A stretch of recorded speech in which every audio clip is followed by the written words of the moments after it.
Okay, so we are live on YouTube. Yay, super fun. I think we fixed it for this. So first, can everybody hear me? A thumbs up or a head nod or a okay, cool. So okay, so we are live on YouTube. Yay, super fun. I think we fixed it for this.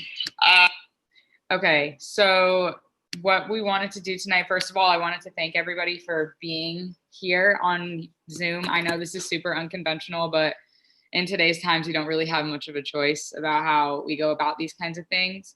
Obviously, my dad impacted a lot of people, and he was a super important guy in this community, but for all of you, especially that are on the Zoom call, I really appreciate that you guys are here and that you guys were some of you were able to be with us earlier.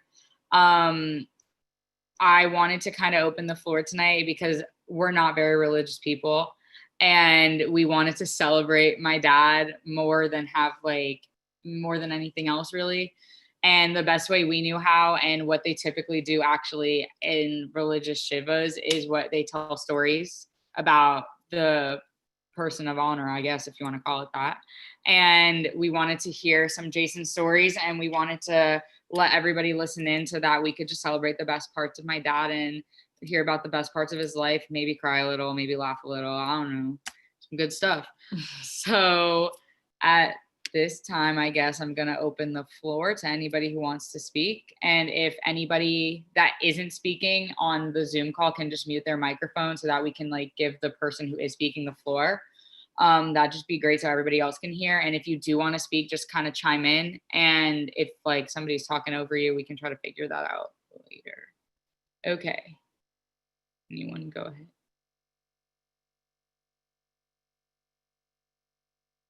Well, do you want to start? Okay. Well, I guess I'll start. Hi, everybody. As you all know, this has been so incredibly difficult for us. And Jason and I have been together since we were 18 years old. I have so many Jason stories. I could probably talk for hours and hours and hours. I'll probably hold some of them and share them as the night goes along, but I really just wanted to take this opportunity to thank you guys for all being here, because I'm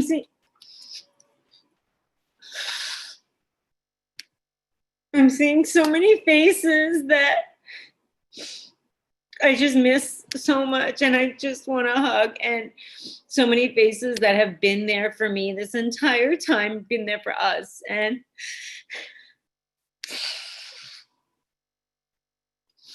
I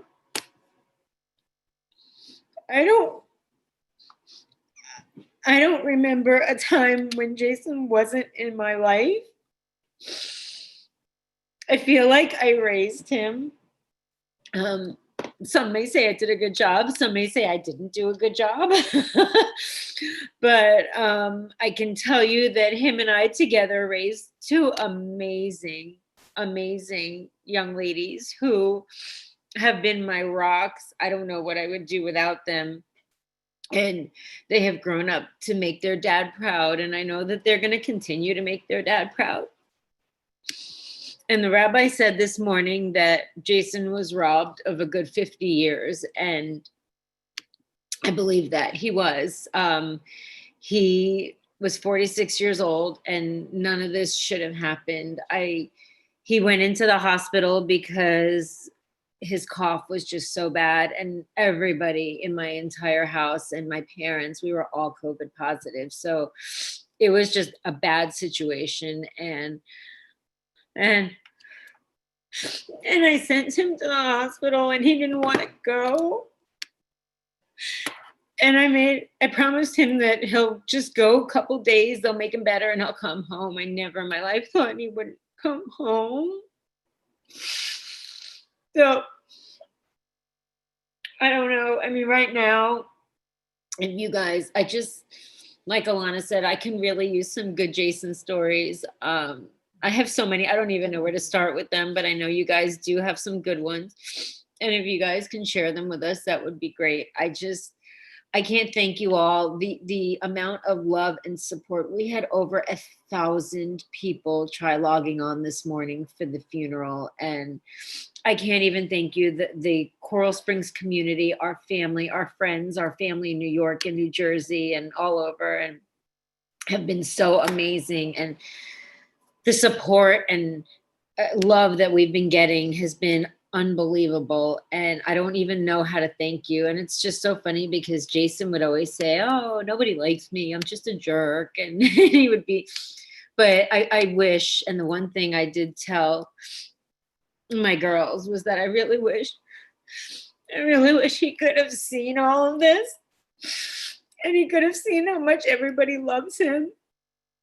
And I wish he could have heard all the stories that everyone has to share about him, and read the stories and everything that we've been seeing online and on Zoom and all the texts and Facebook messages and emails. And I can't even tell you how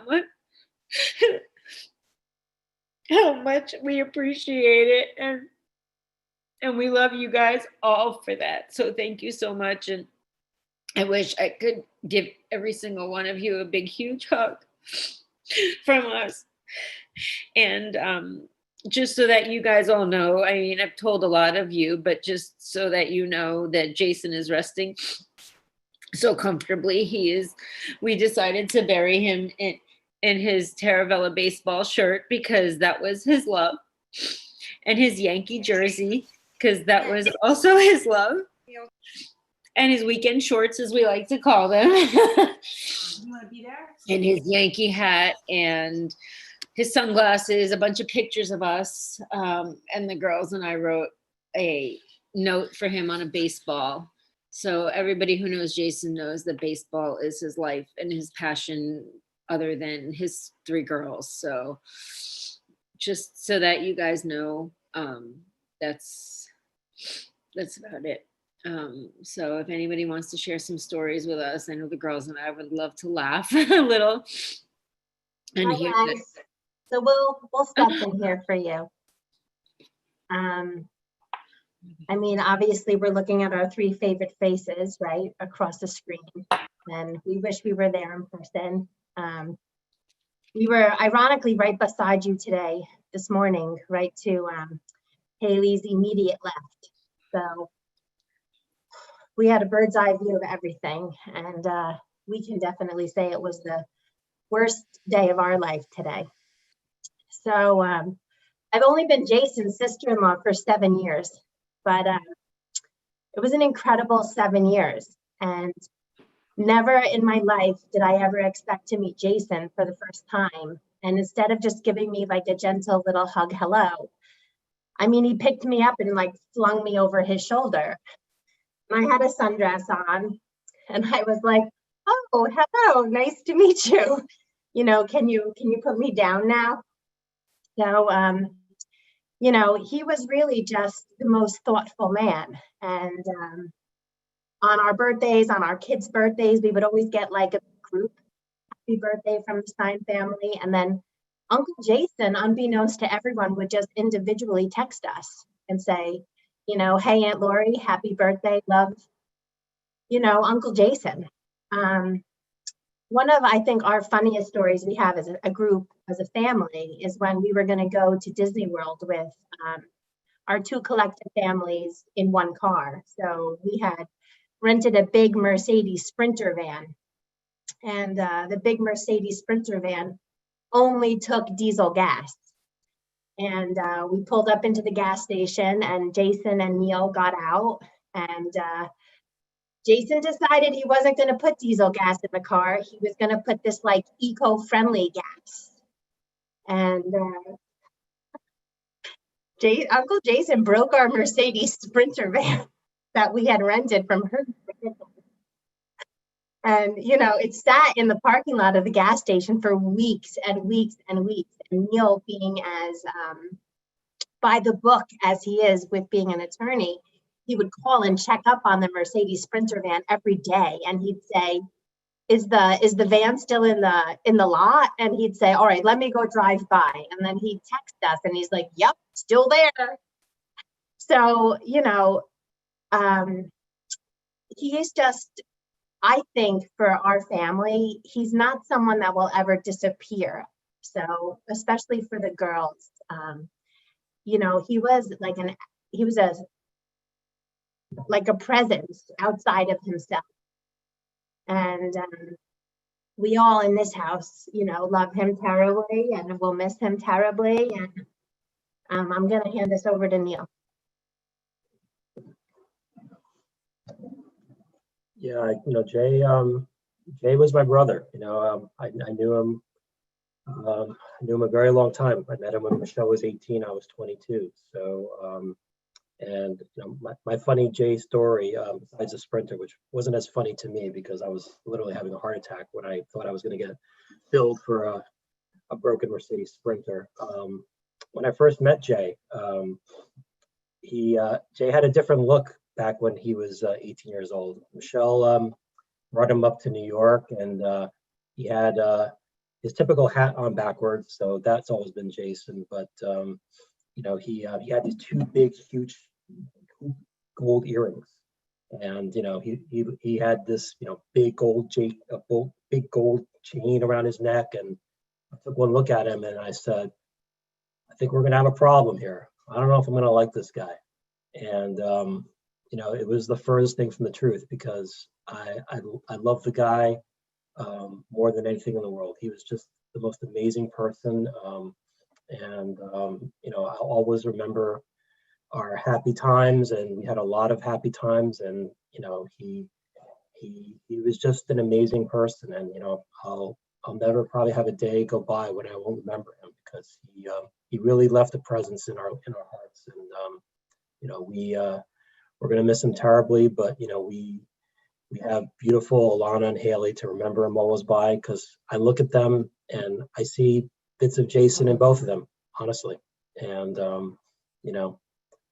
every time I go down to Florida, I'll always visit him and I'll always remember him. So he's my brother, and he'll always be my brother. And we all love him.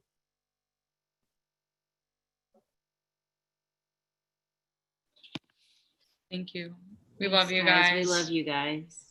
The Sprinter was pretty funny. That was the funniest thing ever. Who puts regular gas in something that needs diesel gas? No. Not us. It was your husband. It was Stein, guys.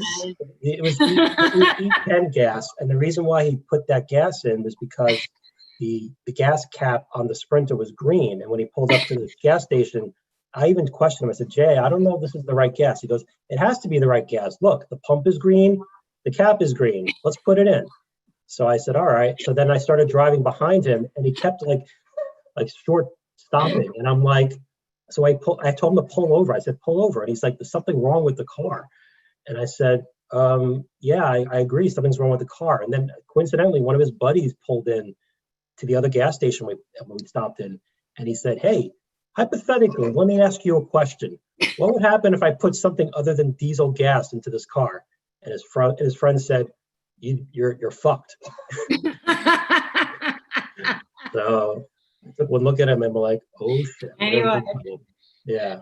So that was a good one. That was great. Right? Yeah.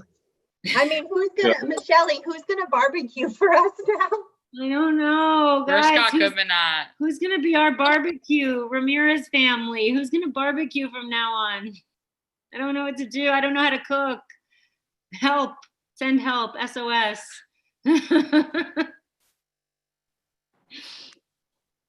Michelle, hi. It's Troy. Hi, Troy. How are you? I lost connection. I am so sorry. I'm away at the State Fire College. I have bad reception, and I didn't want to lose you, and I didn't want to interrupt, but I just want you to know how much we love you. And I feel so sad that we lost touch over kind of the middle years in our relationship. And last year, I was so excited when we got together. Alana just started FSU. It's our hometown up there. And I was very excited, and I reconnected with the Ricardis. And I just have to say, this year I was looking forward to that. And I was sitting at the fire station the other night, and a tribute is not always something that comes along and is a good thing. And I was literally floored, very sad. I've seen a lot, and I want you to know the relationship. You know, your dad got my diamond ring that has been the rock of my marriage. And so that's so special. Being in your wedding was special, even though you were so mad at me for not taking care of Jason well that night. After party. Yes. But I just, he was just such a real and true friend. And I enjoyed our beer drinking days. And then I enjoyed just the fact that you guys were there. So I am looking forward to seeing you again and being supportive if Alana needs Tallahassee. You know, I know she's got her group up there, which is great. Bella just started Monday, and she's on campus now at Azalea Dorm.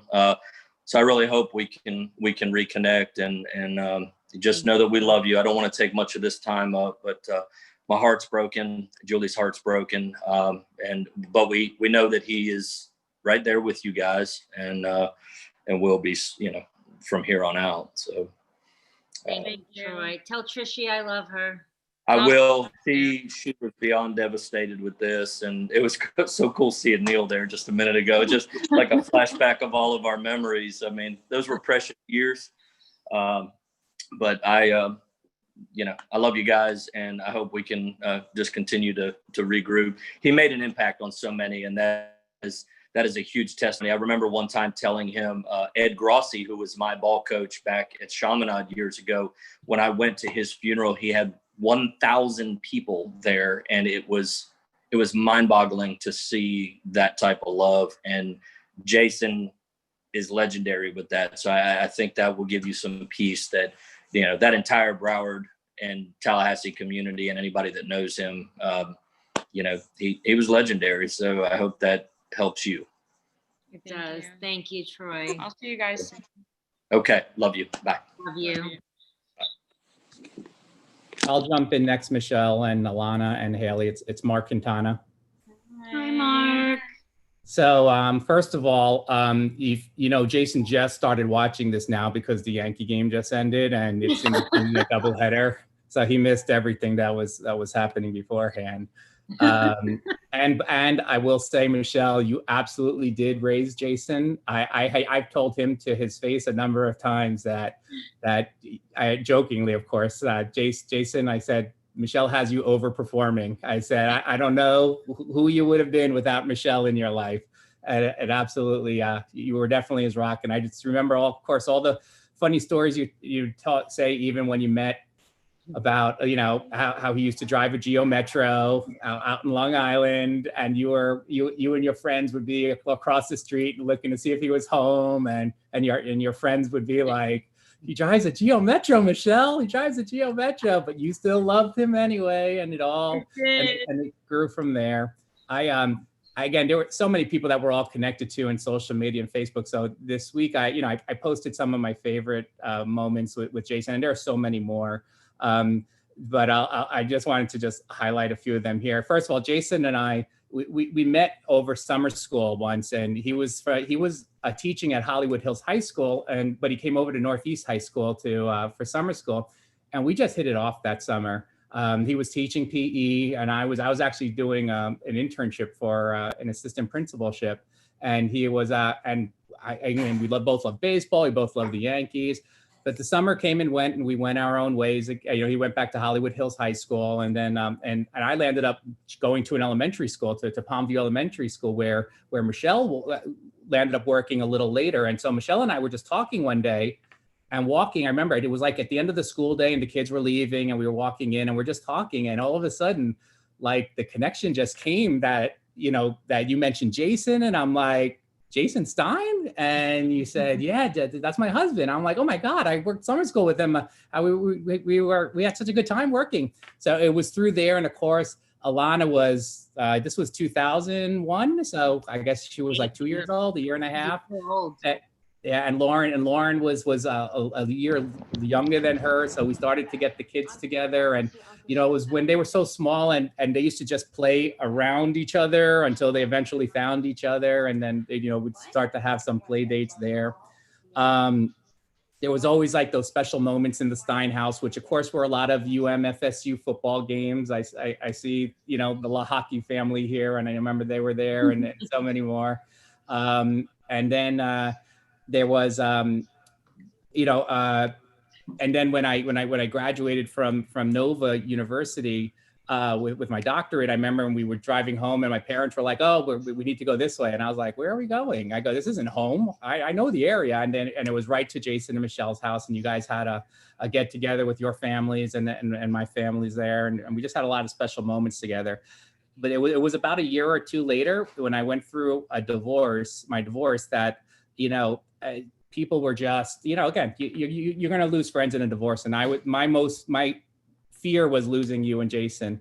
And, you know, and I remember Jason saying one time, you know, people just need to just accept that this stuff happens, you know, stop picking sides, this and that. And I just looked at him and I was just like, "You're Jason Stein, you know, you're saying all this prophetic stuff. You'd like to talk baseball. This is like serious life stuff." And he was so right. He was so right in the conversation. And it was because of that, I felt that we were able to just stay together and still be friends through all of that. So that really meant a lot. And, you know, and then there was a time several years later, it was my 40th birthday party, and you know, my mom had passed away a few months before, so I wasn't really looking to do anything special, but we were just going to have some friends over, and you know, and Laura, my wife, you know, invited people, but she wouldn't tell me who it was. It was kind of like her way of having a little surprise party, and then you guys were like the first ones to come to the party that day, and she had told me. What was that? That was because there was Carvel cake. We had there's always Carvel cake for my birthday. Absolutely. And even then, Michelle bought me a University of Miami shirt, which you know, again, I like my University of Miami. Jason likes University of Miami, but she had to wrap it in FSU wrapping paper and give it to me. She said, she goes, there was no other way. And of course, that was the time where you were going through your battle with breast cancer. And that was your first time that you actually had left the house after you had gone through your treatments. And that meant a lot. I remember Laura telling me later on that it was going to be a last minute decision as to whether you were even going to come or not. It was just, you just wanted to see how you were feeling and if you had that strength to do so. And then it's just those memories that we always carry with us. And of course, Jason was always there, and he was your rock to get you through those times. And then, of course, there's Jams 88, 98. And I know you know that, Michelle. And that was the last time I texted Jason just a few weeks ago, because your wedding anniversary came. And I always remembered that email address you had, Jason and Michelle Stein, 8898. And so I sent you both a text message, and I did not delete. I'm sorry. Jason texted back right away. And then you sent me a private message and said, Jason's in the hospital and he's going to, you know, and explained what happened. And I remember that I said to myself, I'm not going to delete this text message from Jason until he gets home. And then I just had that there ever since. And I just kept looking at it. And you kept sending me some text messages afterwards, just letting me know how he was doing. And then, you know, everything was going well. And then all of a sudden it wasn't. So I just thank you that you let me know everything, and that I'm grateful that I had that opportunity just to reach out to him. There's just so many times, and he'll just live on with us forever and ever, and in our hearts. And that's why I know I can never speak of him in the past tense. He's still here with us. Thank you, Mark. We did have some really good memories for sure. Hello, everyone. It's Jaden. I want to tell you what the Uncle Jason is dying in the dying in.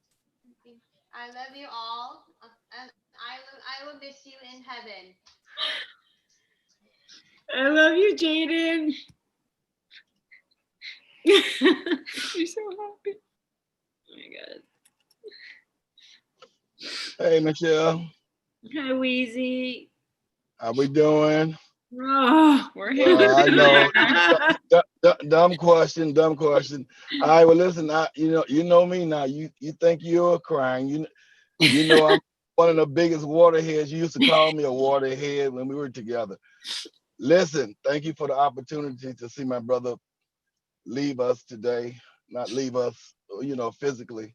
Uh, Jason has been just a great part of my life. You know that we were tight. We've been working together for what now about 12 years, and we came together under Sean Sarah. We came together under times. We were always having good times together. In fact, my last time of really having the greatest time, I had the 60th birthday party, and Jason came, and he was my bartender, and he was my guy to do the barbecue. So we got a chance to spend the entire day. I spent time with your whole family. It's just amazing seeing the baby has grown up, and I haven't seen her in a while. Lana, you look absolutely magnificent. You guys are a great family. I feel the rabbi said that Jason has left us and he's lost 50 years. I feel like I've lost 50 years from him being a part of my life, because I tell you, Jason and he was one solid guy. I have a very few people that I call real friends in my life, and Jason is definitely one of them. So I wanted to tell you guys, stay strong. I love you. We'll get through. Take care. I love you, We love Weezy. you. Thank you. He loved you so much. Even when Hey. yelling at him, giving him a hard time, he still loved you so much. You know what, that guy, and then all I could do, I was riding over to the house that I own in Pompano, and I was thinking about Jason. I started crying and I was bawling. I called Miss DeArmas to tell her that, listen, I don't know if I'm gonna be able to listen to the stories tonight, because I'm a big waterhead and I don't need people seeing me cry and acting like I can't handle it. But when you really care about somebody and you care about something, your heart goes out to it and you don't worry how things fall. So I'm not embarrassed about that anymore. Jason, the one thing that I think about Jason more than any other time is because anytime I'm like really upset and you say fussing at Jason, I never called myself fuss at Jason, but Jason, I would go to Jason strongly and tell him what I need. For instance, if Sean Sarah said that he needed a report done a while ago and Jason had not done it, and I go getting on him, and his response to me will be, well, next time I'll wait 2 more weeks to get it done and let you really get mad. Instead of just taking it seriously, he would take me there, and you could never get really mad at Jason. So I'm gonna miss all those days, still working with him. He took 2 more years off for my retirement, so I feel like I'm the lost person. So love you guys. I want to take more time. Love you. I'll be around. Anything you need, I told Z, let you know. I'll do anything for you, Michelle. Girls, you're beautiful. Take care. Thanks, Weezy. We love you.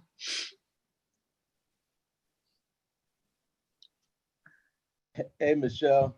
Hey, girls. How you doing? Hi, guys. How's it going? My little snizzle. How's my little snizzle doing? I'm okay. I'm hanging in. When you used to get mad at me, your father said, don't stop calling her that. That's your snizzle. So you're going to keep on calling her snizzle. So, how you doing, Hal? How you doing? But now she loves it. It's seen both of you grow up, what, 20-something years now, huh? Starting at Broward, then Hills, and then that's right. Taravella. Yeah, when they poured the water cooler over Jason's head and Alana got upset and cried. one of the times she was mad at us, but it's all right. It'll get better. He was a bowl of dynamite, Michelle. You know that. He was you never knew what to expect with him. I used to just sit there cracking up, but we used to sit there just I used to sit there just waiting for him to do something, because you never knew what was going to come out. We Murris and I were talking the other day. We were at Hollandale doing driver's ed, and Jay will start early in the morning, 7 o'clock. What are we on for lunch? I don't know. So it's about 10 o'clock. So I go, how about Sonny's? Sonny's Steakhouse. All right. Everybody knows Sonny's from the area. When you go to Sonny's, you get steak. So Jay goes, all right, I'll go. So he goes, he's gone an hour. So he comes back with 2 big bags. I go, Stein, where'd you go? He goes, went to Sonny's. And he comes out with 6 footlongs. So what'd you do? He goes, I didn't know whether you wanted a meatball palm or a steak hoagie, so I got 2 of each for each of us. And that was it for the day, you know. That was it for the day, and that's all we kept on. And as he's eating it, Vincent Stein, he goes, "What do you think?" "What? Fine. What? Fine." And for 2 hours, that's all he would say was "what? Fine." He had the kids saying that all day. Our heads were spinning. And, we just didn't know what, you know, you just didn't know what was going to happen. We worked graduation, the same thing. We're there at 6 a.m. And he looked at me, he goes, "Hey, remember when we go there tonight, seafood gumbo when we get over there tonight." I go, "Jay, it's 6 a.m. We're talking 11 at night." He goes, "Don't worry about it. They'll have this." He goes, "Call up, make sure they have the seafood gumbo for us." He was just, we just didn't. Coaching with him, you know, coaching with him was, it was magical because every day was something new. You know, you never knew what was going to happen. And all I kept on, because I always sat next to him by the dugout, and I always used to say, you know, "Michelle's in the stands." I said, "You know, she's going to come over to this dugout in a minute, Jay, and she's going to pound you, and then she's going to come after me because I didn't settle you down. So let's stay calm, you know." And then Alana, you remember the golf carts, Alana? Oh my God. Right on the golf carts on the field. He goes, Yeah. you know, he goes, "I'm going to talk to the guys now." He goes, "Take Alana over there, drive her around so she don't have to hear what I have to say." I say, "Hey, move to center field before you do that." You know, he was just, he was my brother. You know, he was just magical. You know, and you know, he was one of a kind. And there's never going to be another Stein. Never, never. You know, he was just, you know, words just can't express. You know, it's hard talking about it now. You know, and but you know, I love you guys. I love you girls. And you know, if you ever need anything, you know where I'm at. I'm always here for you because we're family and we're family forever. We need driving lessons. Yeah, we might need you to Hey, teach. I got you, Hallie. I got you. I'll be better than your father because I don't yell. Your father likes to yell, and I don't talk either. So we'll have the radio on as we're going. So right when we amp up, we're pulling up right there in the driver's ed car. We're gonna take care of things right there. I love everybody. Like I said, if you need anything, please call me. All right, you know where we're at. Love everybody. Love you. Hi guys. I miss you guys a lot, but it was the best 7 years having Uncle Jason in our lives. He made a huge impact on all of us. I'll miss him making eggs in the morning for me. It was really good. Aunt Michelle, you got to step up to his egg making level. I don't know, Sammy. I don't think she could do it. Maybe I don't think me. so. I don't think she can do it either. I think I need some cooking lessons. All right, I'm coming down. Yes, I do. Love you guys. Love you. I love you guys. Hey, Tex here. Hi, Oh my Tex. goodness. Hey, listen to Weave and Gus. They take me back to a great time. I mean, you see my shirt, you see the hat. I mean, baseball. Gus remembers the field. I remember leaving the field because this guy was crazy on the field. I mean, so unpredictable. I mean, bad day, he'll piss off everybody, and I'm sure you're here for Jay. You're okay with the Miller Lights and occasional F-bomb. He let you fucking know. So I mean, the field was the field, but you know, his heart came when you left the field. You know, the real character.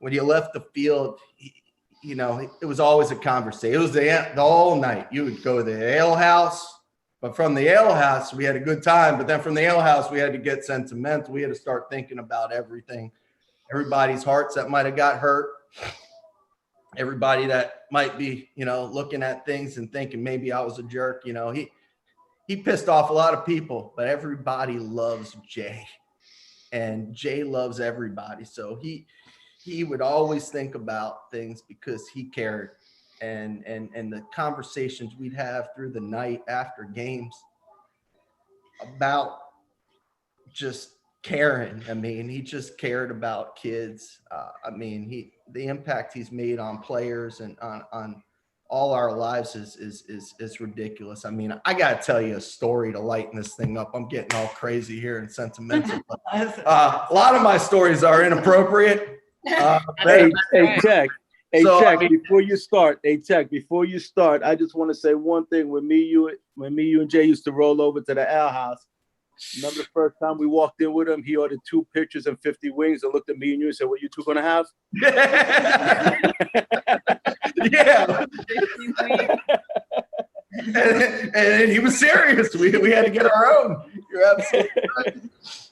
Oh man, I mean, we could go on and on with great stories, but the one I just have to reveal the end story when my wife brought up he was there when my first son was born. He was at the house and He was at the hospital. the hospital, and then he's at the house. And my kid's crying, and he's telling him, "Nice suit, Max." And he keeps crying, and he obviously has no idea. He's never seen Beverly Hills Cop, and he's crying, and he said, "Don't you worry." Here. I'm going to reveal what he said now. This is the advice. This is the advice he gave Max. Oh God. Because, hey, don't you worry, little guy. You'll be back in a woman before you know it.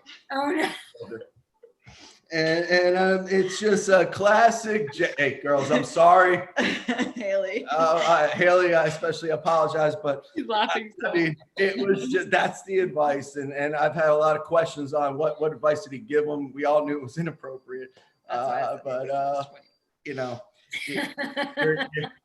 Your dad, I mean, he's the king of inappropriate. Who got himself out of things that Jason Stein got himself out of? I mean, he was the type of guy that would tell you "fuck you" and you would hug him and kiss him. Mr. Inappropriate. Mr. I mean, and once you got past that, and most people did, you realize what a caring guy he was, and I'll tell you, he's going to be missed by a lot of people, but these memories will live on, and that was a great time in my life. And the relationships I built around them and watching you girls grow, it's crazy. Haley's saying, "Tex, you name me, Haley. Tex." I mean, Tex, because you're like, wait, you're Tech, But, and you were Haley girl. And so, but it's awesome. You girls just know everybody's here for you. We love you, and we'll love Jason. I mean, forever. We love you guys. Thank you. guys. We And love thank you for you. driving all the way down here to come. Over and here. then driving all the way back. in one day. Gotta have him take care of the kids, Michelle. So can't do that. She's very high maintenance. She is not high maintenance. We love her. We love you both. We love all both. Love you guys. Hey guys, it's Davey P. I remember your background. Hey, that's what he was about. He was about the grill. I remember about 12, 13 years ago, when I started hanging out with Danny and Mike. They were like, "Hey, come over to my parents' house and let's watch the Jet game." And then I got over there and there was like 20 Puerto Ricans and there's one white guy. And I'm like, who the hell is this guy Stein? I'm like, he's hanging out with all these Puerto Ricans, this Jewish guy Stein. And then I'm like, man, I really have to find out about this guy Stein. Then like after 5 minutes of hanging out with him, I knew why he was hanging out with them. He was just cracking stuff and, everybody loved him. And then like for the next 13 years, every Sunday, pretty much we watch a Jet game, with each other. And the best story I have of him is we went on Mike or Danny's bachelor party. I'm not going to tell you what happened there, but where everybody's on the dance floor and Jay is sitting at the table with a bunch of beer by himself. So we're like, "Jay, man, come on, get up and hang out and dance with us." He's like, "Oh, torn ACL." And I'm like, torn ACL?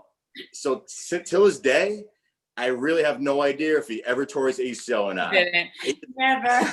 He used to use that excuse to get out of dancing everywhere. He Anytime got there was that to get out of dancing with me too. So at any wedding we ever went to, at any party we ever went to, if there's any sort of dancing at all, we would all be dancing. We'd all be having fun, and we'd be like, "Dad," and he's like, "Nope, ACL's torn." Torn ACL. And I'm like, I looked at his knee one day and I'm like, there's no scar there, man. I'm like, what is this guy talking about? But I mean, there's so many stories that we have with Jay, and I'm just happy that, I feel like, every day, every week we would go watch him, watch the game with them. And, it's definitely, not gonna be the same, but I do have mad love for Jay and you girls, and I'll just leave it at that because I don't really want to, I want it to be a happy, but I love you guys, and I love everybody here and everybody's family, and We love you. We too. love you. love you too. Hey guys, it's Josh. Josh. How's it going? So I talked to Alana a little bit already, but I love you guys so much. And if there's ever anything you guys need, I will give you all the time I have because that's what he always did for us and our family. So just to talk a little bit, growing up, I don't think I ever went a month without seeing Jason. I had a lot of people that I looked up to and connected with because of my dad and his job. But Jason was definitely the most constant. You guys were always there and always a part of our lives from such a young age. We became very close. And it'd be funny if you heard him talking to me, you wouldn't really think so. I had a bunch of names: stupid, idiot, slappy, lap nuts, dumbass, moron. But they were always, terms of endearment, and I knew that. And he just meant a lot to me. So I have a couple stories. He was more like a brother, I think. I don't know. It was a weird relationship, but A weird uncle. as you guys know, the Sarah household was always doing some sort of party or whatever. So we were always put to work, and they needed ice, they needed us to move something, whatever. The kids were the ones doing it, but we were always going to Terravella to get ice. And for some reason, Jason would always end up there with us. So it just seemed like he was part of the kids. We were always walking through the halls, just goofing off, doing some silly things. But we bonded a lot doing that stuff, and I'll always remember that. And then just another one, just at my grad party, and really any party that was happening at our house. I know he always made himself the self-appointed bartender. Yep. And I don't know if he was actually good at it, because I didn't really know what alcohol was supposed to taste like at that point in my life. Or if he just wanted to talk to people and socialize. But he was awesome, and he always wanted to make people happy. And the catch is that I was rarely 22 when this stuff was or 21 when this stuff was happening. But he would always tell me to shut up and get lost with it before we both got caught. So I'm just grateful to know him and to know you guys, and I love you guys so much. And we love you, Josh. I don't think Hey, Michelle.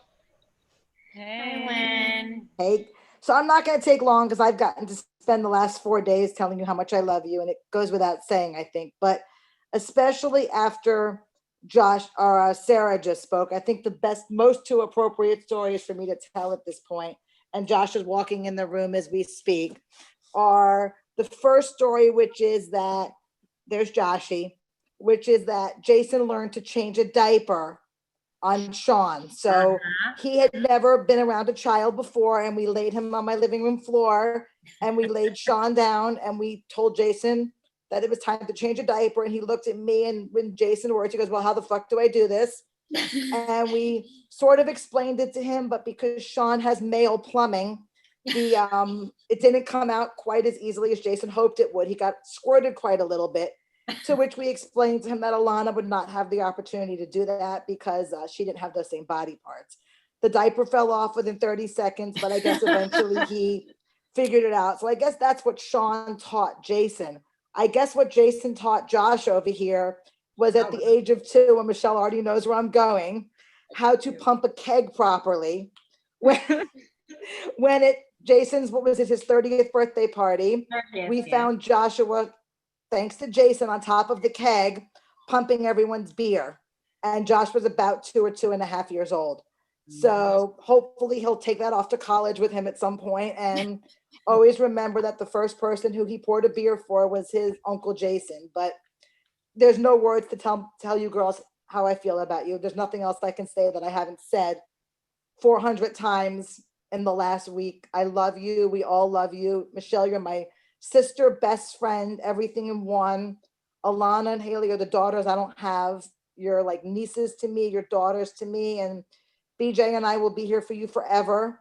And Sean, Josh is going to wave hi. But Josh and Sean think of Jason as an uncle. They're crazy little uncle. Taught Josh how to drive. Like a big uncle. Big uncle. Big uncle, big crazy uncle.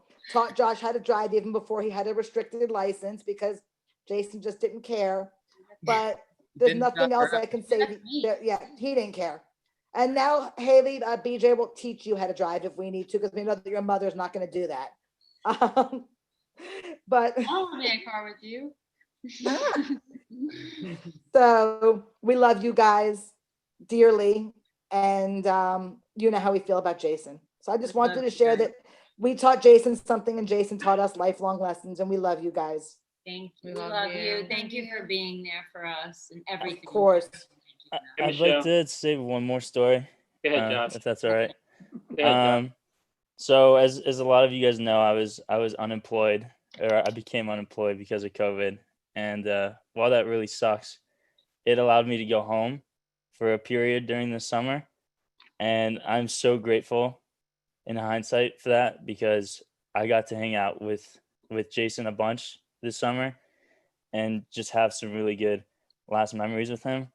And just one of the best things he ever taught me happened this summer. We were, and you all four know about it because you guys were all there. We were working in the Glades library, helping my mom with the books. And, it was a tedious task. And we all woke up that morning not wanting to do it, the kids anyways. But we get there and Stein's there. And I'm like, Stein, what are you doing here? Like, why are you here? And he's like, I don't have anything else to do. And to me, that was like such a big moment, though, because that just defines who he was. A lot of us, when we would have, time, like downtime, we would go and watch TV or do something that made us personally happy. But he was always, with his downtime, giving back to others and trying to help other people out. And it cut us down a lot of time that day, but it's just a life lesson that I'll remember forever. Thank you. I remember that day. I think he really did go to hang out with you and Griffin, though. I really do think so. I think he was excited to hang out with you boys because when your mom said that you guys were going to be there, he was like, "Oh, I'll come. I'll help out." Well, we had a lot of fun, so. And he even came home with a book. I know, it's upstairs. We tried to get him to take more books. I don't understand, Carrie. How did you get him to bring a book home? He brought a book home. A Yankee book, but a book. By himself, so it was a Yankees book. So what do you know? Well,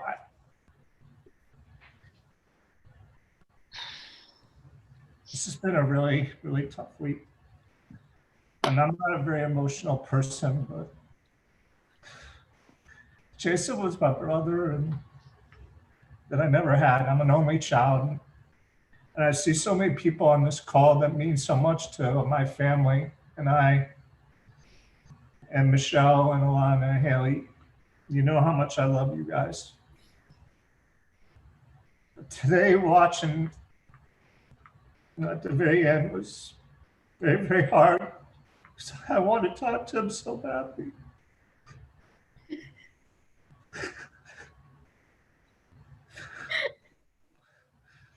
When I first met Jason, it was like two others. It wasn't the greatest first impression, but one of the best decisions I ever made was hiring him as our baseball coach and our PE teacher, because it bridged so many friendships that I have today. And he was a part of all of them. From every get-together, from every family event, to helping raise my kids. Even when our dog died, he left the bruise room to come here and help me during a lightning storm. Trying to figure out what we were going to do. And he was an absolute go-to person for all of us. I almost feel like part of me died on Thursday. But the biggest thing we all got to do is just continue to honor him and take care of Michelle and the girls. You know, one thing that really warms my heart is that we all knew what Jason was about. We all knew what Jason did and how he did it. And I always appreciated him. I always appreciated him. But just to see out the outpouring of love and support on social media, and seeing so many people share so many great stories and how much he meant to them, just makes me feel so good, because I knew that he was that kind of person. The only thing I want to say that, you know, by the way, Jason is a good dancer. And I see the Teculas are on the call. At your wedding, Jason danced the entire night. The entire night. And so did Michelle, and so did we. We danced all night. He did not have a torn ACL that evening. That's very true. But, you know, I just want to close by saying that, you know, if anything, this has given me a deeper appreciation of who he was and what he did. And even though we all want to say something to him again, we'll have that opportunity down the road, but we will 100% be there for you, Michelle, and the girls every step of the way. And just a personal story is that, you know, with Jason, you know, when he was going through his bouts with the anxiety and the depression, you know, you try to support, you try to love, and you try to give him some advice. But the first person that was by my side when I had an anxiety attack in March for the very first time was him.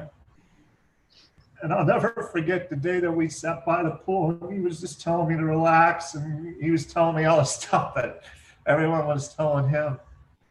But he absolutely got me through it. And, you know, just every time that I wanted to reach out to him, he was just always there. And it was crazy because when I call him, you know, we would talk maybe twice a day, and then we'd go a month not talking.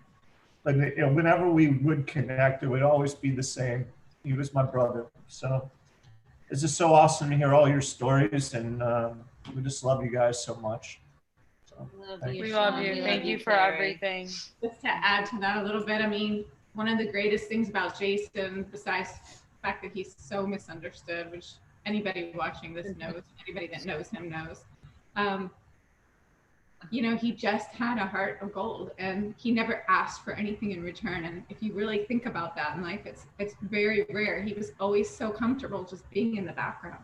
He didn't need a spotlight ever, but he was the first to reach out. He was always there. He was just always there. Like, I don't know how to do this without him. Just like, he's there. And it makes me wonder, like, was I a good enough friend to him too? I really hope he thinks that. You guys were like such good friends. I don't know what we would have done without you guys. He loved you both so much. He loved all of you guys so much. You and your kids. Our family were always there for you. So we just have to keep letting his memory go on, keep telling these stories, because we all need Jason. Carrie and Sean, the last time, which was way too, it should not have been that long, but last time I saw Jason was at your house when you had the fundraiser for your friend with ALS. And one of the final components to, like, you know, raising money was for Jason to go down that darn slide and take off his shirt and go down that slide. And I was thinking about that the other day, and I was just thinking, wow, I mean, what a way to remember. But that's what Jason would do. There was a little chance to raise a little more money for your friend, and he did that. But I'll go back to the beginning, Sean. Also, when you were looking to interview him for baseball, I remember he called me because apparently Joyce Ferguson found out about that there was a conversation, and she had told him, she said, I don't think you're going to be my baseball coach anymore, just for the conversation. So he called me up and he's like a Major League Baseball manager. I got fired. I'm like, you didn't get fired. First of all, Joyce Ferguson is going to get over it, but you might end up, you know, going to Taravella anyway.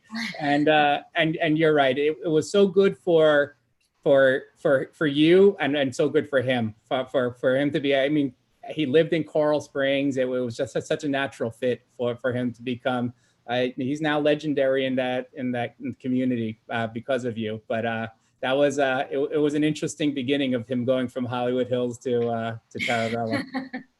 Well, first, Mark, it's great to see you. I wish it was a different way, but when he took his shirt off and went down the slide, we raised $1,000 in like 10 I got videos of that. I wasn't even there. Yeah, without a shirt on. It was I classic. wasn't paying.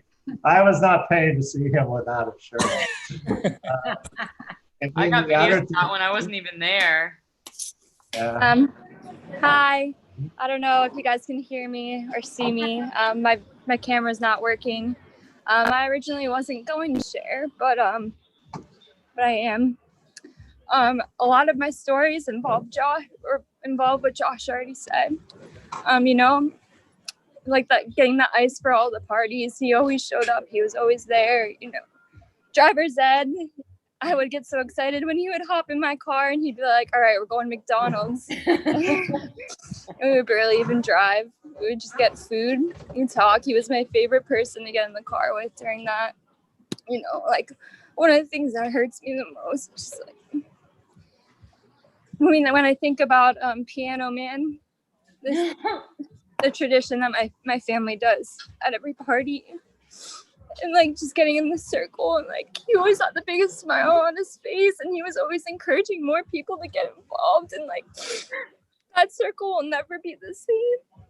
And honestly, from every party from now on, I think that my family should leave a little gap or a little space for him, just because he meant so much to all of us and he brought everyone together, and that's what that tradition is about. And I'm just so blessed to know him. I'm so blessed to have you guys in my life. I'm sorry. I just wanted to chime in. All right, I love you guys so much, and I just want you to know, like, it was absolutely devastating for everyone, for my family too, and just seeing my dad sob on the phone that first day it just killed me inside. He lost his best friend. We all lost a friend. And my dad, one of the things he said was, "Jason always took care of us, and we're going to take care of your family forever." So we love you guys, and We love so you. sorry. Thank you, sweetheart. We love you so much. All right, so I'm going to try to tell a little bit of a different version of my brother Jason. So I had the luxury and pleasure of having him from when he was born until he was, of course, a young man. And back in the day, as a child, I sent some pictures towards Michelle and the girls to see. But my brother actually had a super fit, fantastic looking body. He had the typical baseball player's body. It was perfect. There was no beer belly there. There was nothing. And I would always carry around his trading cards because I would have to show my girlfriends, like, look how cute my brother is. He's just perfect. Over the years, of course, he always had an appetite. Appetite was his biggest thing. Even as a kid, we would be at my grandmother's house and she'd make her famous spaghetti and meatballs. And he would literally eat a plate, like the whole plate was full. He'd finish it, he'd get up, he'd walk away for a little bit, maybe use the bathroom or something, come back and have another plate so big. And we would never understand where was he putting it all, because he was so lean and just strong and fit. He showed us how to eat mashed potato sandwiches. He ate spaghetti sandwiches as well.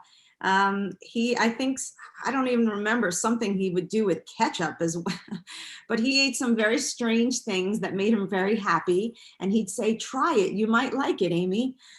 My brother was, as a young man now, with all of you and teaching at the school, I know how much it meant to him. He made some very, very special friends. And whenever I would talk to him, He would always be telling me, I'm going back to the school. I've got somewhere to be. I've got here to go. I got to go to there. And I would always say to myself, my gosh, he's like never home. When do you get to see him? But after just listening to all of you today and from the other day listening in, it's just amazing how my brother was such an impactful individual and what a tremendous difference he made in so many people's lives. I had those years of when he was kid and I was a kid. He would sleep in my bedroom. He would sit by the edge of my bed and tell me if I was afraid of something or bothered by something, he would be right there, and vice versa. But to see all of you care for him and love him the way you did over these last years, that's all I can ever ask for. I hope that he's with my mom and my dad and my grandparents and the people that have always loved him. Amy, Thank you. When we talked today, Amy, you had some really nice words that Jason had said to you about get through the minute. And I feel like that's something you should share because it's something that I'm going to take with me forever. I had never heard him say that, but it's so profound. Yeah, so actually, Sean, this might be good for you because, yes, my brother and I both actually, I guess it runs in the family. We deal with some anxiety issues.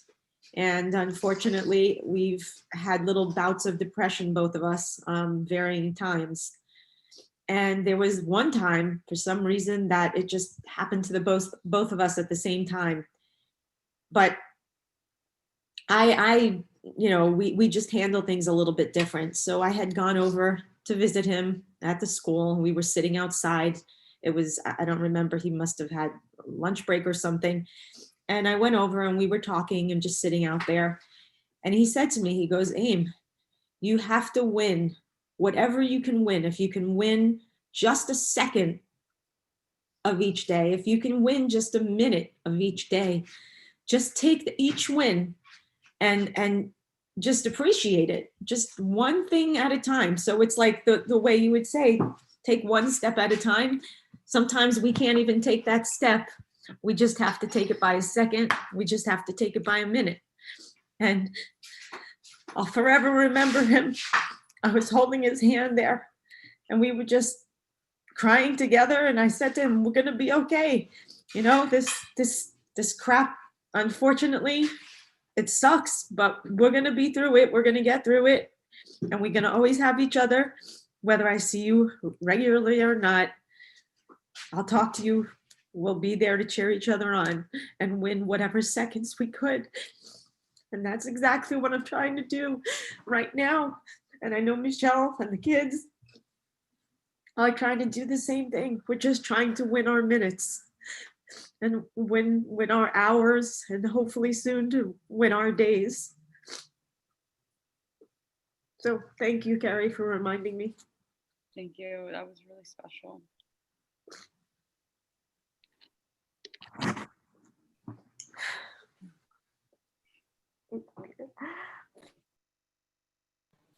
Hello, this is Joe Jamuli. Hi. Hi, Joe. I met Jason roughly 17 years ago, just outside of Sean Sarah's office. I was just leaving that interview for the baseball job, and I was wearing slacks and a button-down shirt, and I just finished this interview that I thought I nailed it, and I see Jason sitting down in a suit, and he is sweating profusely, and I walked out of that office thinking, that I was going to be the next baseball coach at Taravella, and thankfully Jason got the job, and we were rivals for many, many years, and it wasn't until recently that we became pretty close. I'm now currently the baseball coach at Taravella, and Jason and I actually coached this summer, and he was driving to my house on a daily basis, and we became pretty close, and all these great memories everybody's sharing. unfortunately, I only got a small sample of it, but it was recently, and it was on the baseball field, which I know he loved, and he was really enjoying. So, hopefully, Sean, we'll be able to do something with the baseball field, and have another celebration in the near future. But thank you for including me in this this evening. And Michelle, I've told you I'm 2 minutes down the street. I know everybody's here to help, but literally I'm 2 minutes down the street from you. And if there's anything you or the girls need, please don't hesitate. And thank you guys. Thanks, Thank Joe.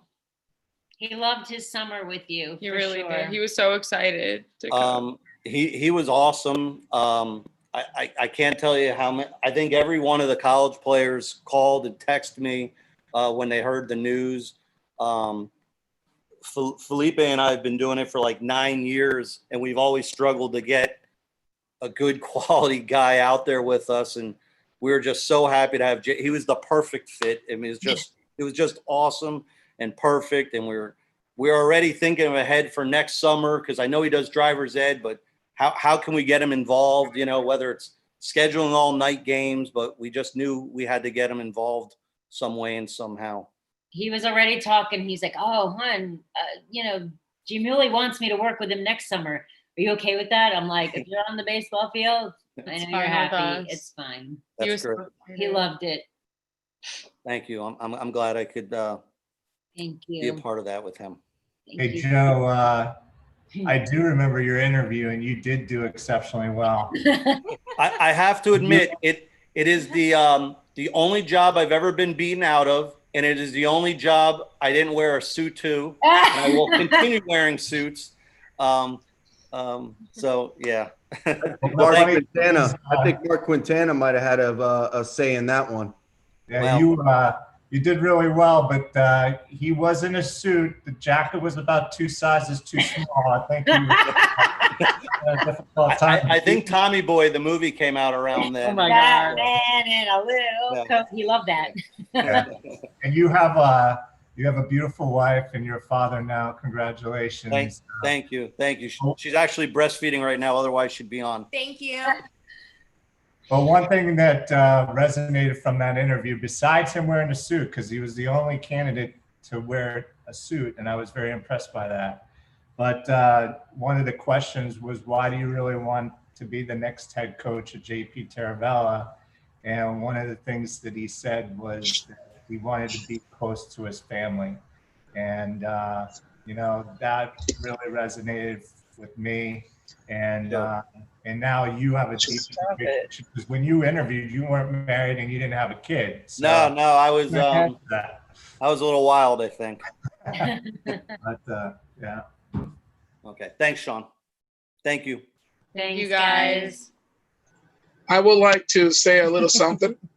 Oh God. This is Angel, and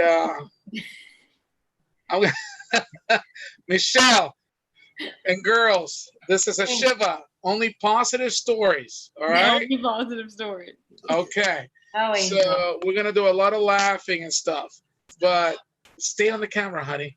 So I don't remember when Jason came into my life. I don't remember. I'm trying to figure out when it was that he came into my life, but and I can't. And you figure something as big and strong and as earth shattering as that moment, you figure I would remember, and I don't, because he must have come like a hurricane. And but he was part of my life, and he was not just part of my life, he was also part of my family's life. And we had a lot of friends in common. I don't remember though when he started, and I just remember this, as I said, I'm not gonna share anything, but Jamuli said something and he reminded me of that. I do remember when he started calling me Felipe. So my name was never Angel. It was Felipe. Every time I showed up, as a matter of fact, I had a little get together at my house, and I was trying to grill on this very fancy grill that I bought. And And Jason said, look, Felipe, step aside. I'm going to grill. You go ahead and go get the lawnmower and get the lawn done. Okay. So that's the love that I got from Jason all the time. My kids, Andy, actually even Sammy, but Wait, mostly I the think they boys. were. I think Andy's ours. I'm just saying. Yes, Andy and Jacob. Anytime I wanted them to go somewhere with me, if Jason was there or if he was not, I will just say, Mr. Stein is going to be there. Oh, we're going. So they will climb up in the car and they will come because Jason will always say the things that I told her never to say and that I will never say in front of them. But they will just love to hang out around Jason. It's funny because they will never tell me what Jason said, but they could spell it very well. Oh, Dad, Mr. Stein said this. It's S-H-I-T. He said it. I'm like, oh my God, this kids know how to spell well. And Jason never held back. Well, you guys, what can I tell you? We're in a group here that knew Jason well, and anything, if I said a third of what Jason said, I wouldn't be here right now. But Jason, for some reason, it's like when the English speak, it sounds so beautiful when he says it. So I was Felipe, and of course my son. For those of you who know Andy, who is now, hey Sean, go Bulls. He's at USF. That's right, baby. Go Bulls. Andy is, out of the 3 kids that I have, he's the one that looks the most Jewish. Yep. Okay. And he's half Jewish, so you got to give him that. So as soon as I introduced Andy to Jason and Michelle, at that moment, Jason immediately started calling him Samuel. And he said, son, welcome home. You're the son I never had. And he became Jason's son. So he will sometimes give him a couple of bucks, like an allowance. He will give him advice about girls. We never claimed him on taxes, ever. No, he never did, thank God. But he will give him advice about girls, which I would never even think of telling him any of that. So up to this date, my son right now started college at USF. And now that I'm listening to everybody talk and confirm my belief about Jason, the only advice that my son ever received about girls came from Jason. So I'm a little concerned about him being at USF. So with that said, we love the guy. He's a great guy. I hope he knows. How much I love him and I cared about him. And although I will tell him, Jason, don't say that. Deep inside, I would say, oh my God, I love the way you say it because I wish I could say it. But and not only that, I want to thank him for also bringing so much of us together, because I see a lot of faces and I've seen a lot of people that I have missed so much since March 13th. And I hate that the reason why we're together is because of this, but that's how it works. There's nothing wrong when one of us is hurting, we get together and we protect our own, and we're here to support you, Michelle, and the girls and each other. So I haven't seen Mark in so long. Mark, it's so great to see you, man, and the Teculas and everybody. So Alana and Haley and Michelle, thank you so much for allowing us and allowing me to, although not a good reason, but allowing me to be part of your life and share in this very important time in your life. Because although it is not a positive time per se, it is a very important time. And I think that's why I keep telling you, thank you. Thank you for letting me be part of it. We love you guys. You guys have a lot of support. You know where to get all of us. You guys, we're going to be okay. I say you guys are going to be okay. It's really all of us. We're going to be okay. I promise. We're going to be fine. All right. So that's it. Kristen, you want to say anything, Kristen? No, she doesn't want to say anything. All right. We love you guys. Okay, we love you Thank you both. for the Thank shirts. you. Love you too. They got us Yankee shirts with Steiner on the back. They're perfect. Steiner. With his number on it and everything. With his number 19. We love it. Gomez, that was almost as long as your graduation speech. All right. Just FYI, it was never longer than Sean Sarah's That is graduation. Sean? Thank you, Sean, for all that. Had to cut out. No. We had to tell the chorus kids they weren't allowed to sing because of you, but that's another story. No. Sean, they had to pay overtime to people at Nova because of Sean Sarah's graduation speech. Hey, listen, I appreciate you sharing the link with us, and I just wanted to pop in and just share a couple quick stories. I think Angel, all positive stories. A couple, so many I could tell, but might get me fired. So I'm going to keep it to just a handful.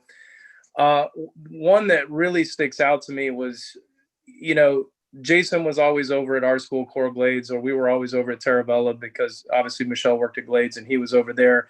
And thank God he worked over there and not at Glades. But with that said, we always had a lot of fun, and he was always coming to our football games, or we were going over there. And, being a high school principal is kind of stressful. And I'm at middle school now, so life's pretty good. But at high school, it's pretty stressful. And I got to tell you, a lot of times having a drink with Jason, just kind of laughing about all the crazy stuff. Like whenever I felt bad, I'd talk to Jason. He'd tell me some crazy story. I'm like, all right, we're good. We're good. And just having fun. But I remember a funny story he told me. He's like, everybody's getting worked up in the department. Everybody's fired up. He's like, guys, relax. He's like, it's PE. It's PE. It's going to be okay. All right. It's PE at the end of the day. What could possibly happen? And I just, he had a good way of putting things in perspective that, hey, at the end of the day, the things that seem so big, really, at the end of the day, you got to laugh and move on and just roll with it.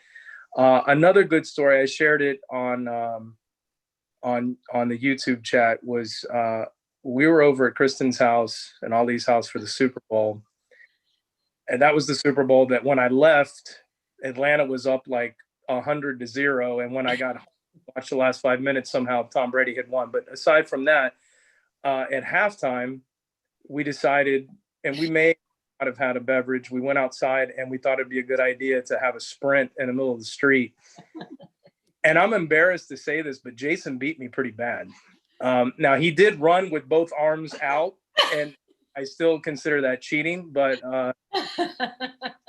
yeah, he beat me in a foot race right there in front of everybody. He beat everyone in a foot race. He beat me without trying. He beat all the kids too. Yeah, that was kind of an embarrassing moment, but a fun. That was one of many stories. Jason just always there, had a good time, made everybody feel comfortable, and I got to tell you, as principals, you rely on people when you're in a pinch. And one thing I always knew about Jason, if we ever needed anything, if we needed the activity bus, there was a year our kids couldn't practice in the gym because we were getting the floors redone. Another school had told us, sorry, we don't have room.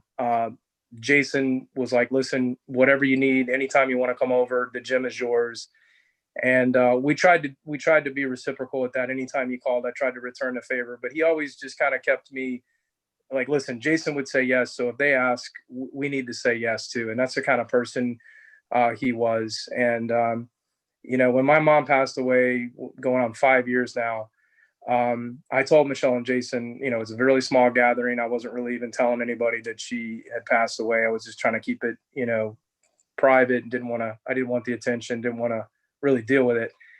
And I told them, don't make the trip. It's too far. And like Jason fashion, he didn't listen and was there. And I'll always remember that and appreciate that. So I'm sorry that he's gone. We will miss him and remember him very well.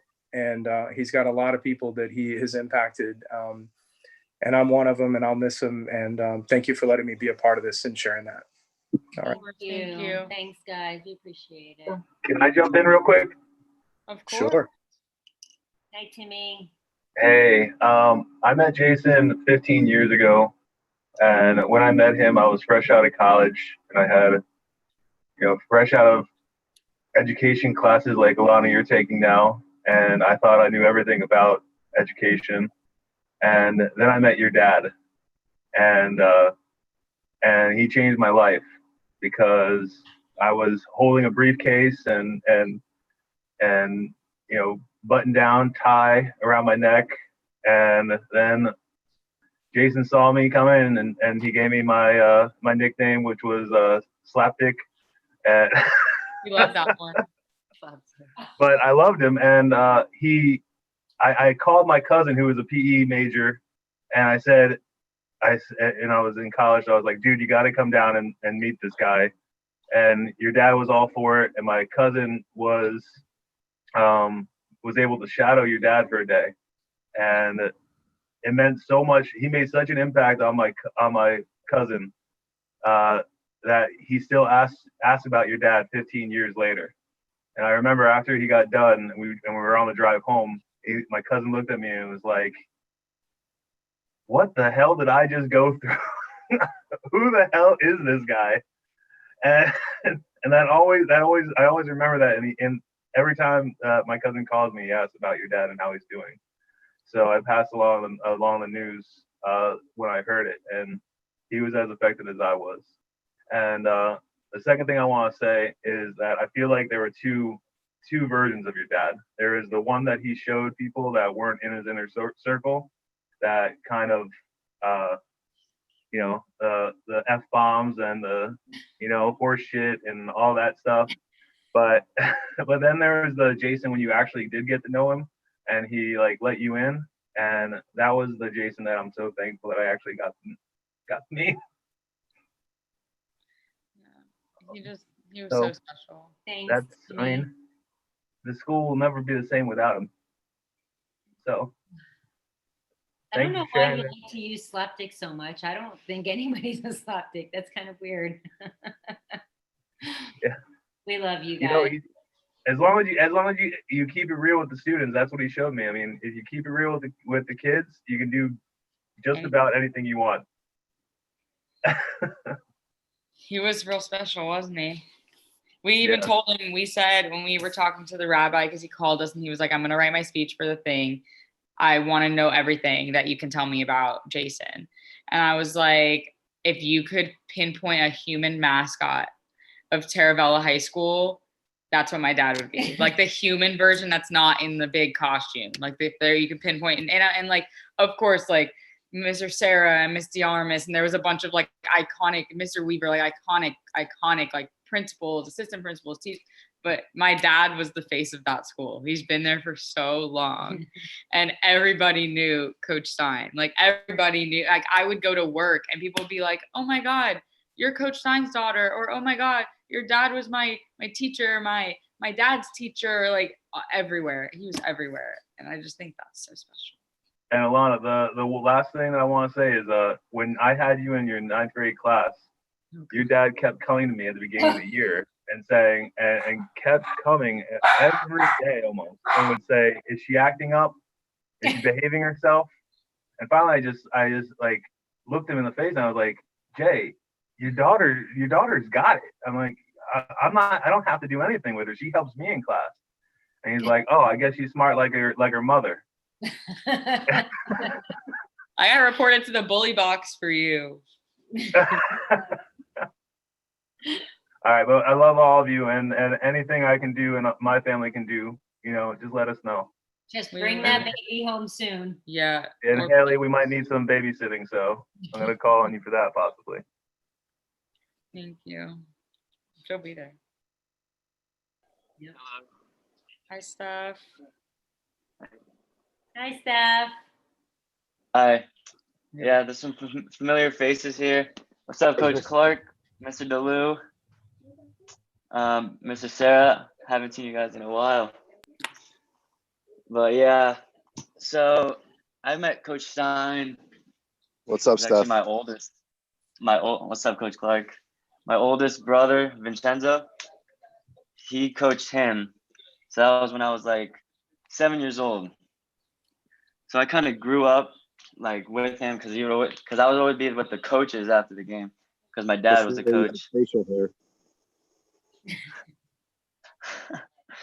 Yeah, that was before I had facial hair. I was a baby. And I would always go to dinner with everyone, so I knew Stein pretty well. And every athlete at Taravella was like, Stein was their best friend, no matter what. Like every time I went in the gym, everybody surrounded him as an athlete. Everyone loved him. That's why I hit the baseball team so hard. But I just wanted to tell a story one time. So my freshman year, we had a code red at Taravella, but it was luckily the fake gun incident. So it was that time, and I was in the classroom for like 6 hours. And by the third hour, like I was getting text messages from everybody. My phone was dead. So it was like, and after like 6 hours, they like announced that like we're done. It was a fake gun and telling us everything. But I didn't know what to do because I didn't know if anyone was there for me outside because I didn't have my phone. So I was like, what should I do? And then they're announcing buses, and I didn't have a bus, but they announced one bus, and I was like, you know what? I should go to Stein because he was like the only teacher I knew, like because I was a freshman, so I didn't know anybody very well. So I went to the gym. I see him. He goes, "What the hell are you doing here?" I was like, my phone died. I don't know if anyone's here for me. And he's like, all right, I'll take you to the front. And luckily, my aunt was waiting right outside, right where he took me. So without Stein, I don't know what I would have done during that code red, and I thank him for that every day. He loved you We guys. really did Steph. love you. We were looking through pictures the other day. Like we've been looking through so many pictures, but we were looking at the picture from a couple of months ago when my dad came and gave you your diploma. At graduation, At virtual. At the graduation ceremony they had. And me and my mom just started bawling because we just love your family and we love you guys. And we were just looking at that and like how much that meant to you guys, but how much that meant to us for him to be able to do that for you. And now you're in college and that makes me feel old. You. I'm a mine on the way here because we drove up for so yeah. But you guys so much, our whole family. You guys. All right. I actually, one of the stories I thought of is similar to Stefano's. As if no one knows, I'm Alana's best friend. Since I was 5. But and Jason and Michelle, and they've always been there for my family. But I remember that day like so perfectly. And Alana's texting me and Michelle's texting me, and and they're all just texting me because everyone's freaking out, and I'm just getting like all these texts from different people. And I remember specifically because my parents were at work, and my grandma was like waiting in this line of like hundreds of people like to pick up whoever. And immediately like I didn't even have to ask, like Jason pulled me, he's like, what classroom are you in? I ran into a random classroom, so I'm like, I don't even know, like I'm like somewhere over here like in this classroom. And he pulled me and my sister out, and like at that point like I was able to drive. So like once he came and got me, and he came and got my sister like specifically from our classes, and made sure we got to like our car and we're like good and we're home. And like I think that just like, as everyone said, like he was always there for others, and I think that's just important. Like he was there for like my family, like not just me, because I was friends with like his daughter. So I have to say that Megan and I have been friends since we were in kindergarten. We met in our kindergarten class, and we've been best friends ever since. Like even when we both went to college in 2 different places, and things pick up without a beat, and we text each other very often, like very, very often. But if things get busy or if things drop off, like things just pick up like they never left. And I do have to say that I'm just so grateful for her and her family, but especially because Megan goes to college in Tampa. And I was waiting for my dad to come home before I went back to college. So I was here. It's great. I'm so grateful for that. And I told Megan everything that was happening. She was one of the first people I called, and she was making plans to come home. And she was like, you know, Alana, like, I don't know if I can come home because we originally wanted to do the funeral on Sunday, but the funeral home literally told us like, we can't even get you in until Wednesday because there's just so many funerals. And I was like, well, that's awful, but okay. And then I told Megan the funeral's Wednesday. And I was like, obviously, if you want to come, I'm clearing the whole place out and you're coming with me. And she was like, Alana, I don't know if I can. I have a thing for school. It's the first week of school. And I was like, you know what? I was like, honestly, I was like, as much as I would love you here, like that's important. Like, please stay. And then a couple of days ago, her mom texted me and was like, can we stop by? Can we come over? And I was like, yeah, of course. And they're at the door and they brought some stuff. And then Megan comes out and it started bawling because I didn't know she was going to be here. And she cleared her whole schedule and told all of her professors that she had to go home so she could be here with me this week.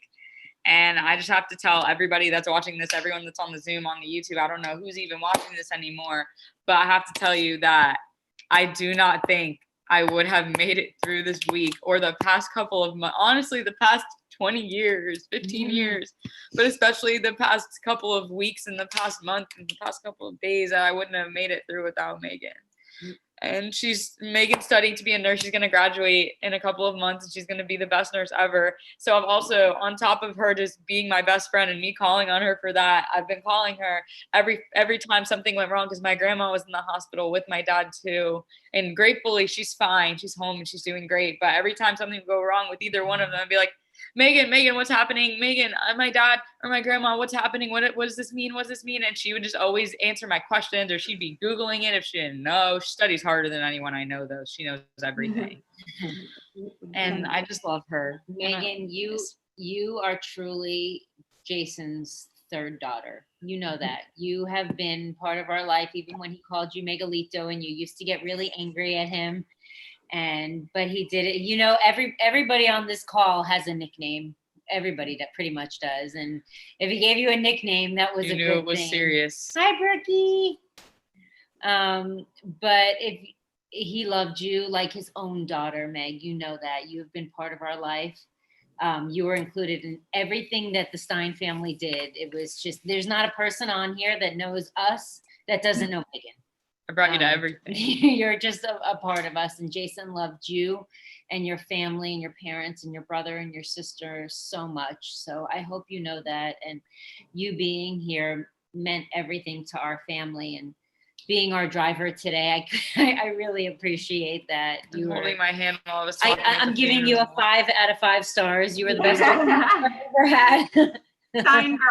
Stein girls, you know, the Kelleher's are always a big fan of the Stein family and Jason. We adored him. We adore you, all of you guys, and we just want you guys to know how much we love you, and we're always here. We love you guys. Hey, Michelle. Hey, Mikey. I'm a driver. I want to keep it upbeat. I don't want to get sad, but so Jay and I met back in 2003. We were new teachers at Taravella, and I remember we met in the media center, you know, and it's like, wasn't hard to, you know, this New York persona of a guy that just kind of filled the room. And like we instantly connected. Jay and I liked the exact same sports teams, and that was our connection, right? So we liked the Yankees, which was obvious, and the Knicks and the Jets, but we like St. John's basketball. And it's like, who likes St. John's basketball, right? So, and we just, it just from that first year as new teachers there at JPT, we just developed a friendship that became a brotherhood. And, he, over the years, you guys, he became a brother, we became family. I've told you, I mean, I could go on and on with stories. I mean, just watching, the girls, Alana growing up. I mean, Haley being born. I remember bringing the keg into the baby shower.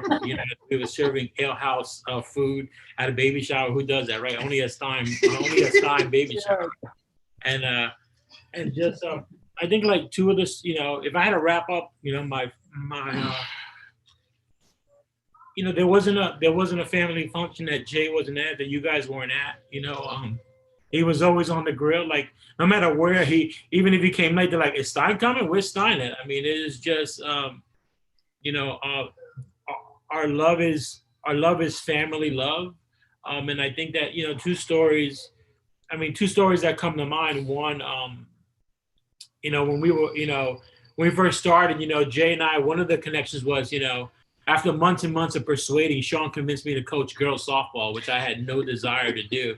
And Jay was obviously the baseball coach, and And, you know, and we just struck up, you know, this obviously feels a back-to-back, you know, and I can remember, you know, times, you know, just kind of rushing out, trying to get some time off, you know, at the end before a home game. And, you know, and I go out there to try to get the field ready. And Jay was always out there dragging the field, lining the field for me. That's just who he was, right? That's just, you know, he was just, and, you know, just that, the times we've shared. I mean, I could look at so many people on his camera, you know, in the Zoom, and just see the connections and the times that we've, you know, as I look at different folks, I'm like, yeah, I remember when we hung out, in, you know, in back of Big Rick's yard and in the tiki and hanging out and just enjoying times together. You know, the other story that I would share that was really, really just special is, like, you know, when I told everybody we were moving to Denver, I remember we were at our house, and you know, I was sharing, you know, we're, you know, gonna move. It's, you know, think about, like, we're going off to college and we're gonna come back and who knows what, you know. And I remember I got turned, and, you know, and Jay was in our kitchen, he was crying, you know, and you know, that's the Stein that I knew, right? The one that, you know, he was a brother. He was just, our love went deep. I could just remember, you know, I can remember the times. I couldn't tell you what we talked about, you know, times on the couch, times, you know, falling asleep on your wool couch, Michelle, that was so freaking hot that I would just wake up sweating. He's like, what is this, a wool couch? Like, who gets a wool couch? I'm like, Stein, bro, what are you thinking? So, but just, like, I love Jay with all my heart. My family loves Jay. I know there's a number of my family that's on the call as well. I just want you girls to know that we absolutely love you, adore you. You are forever family. You know, there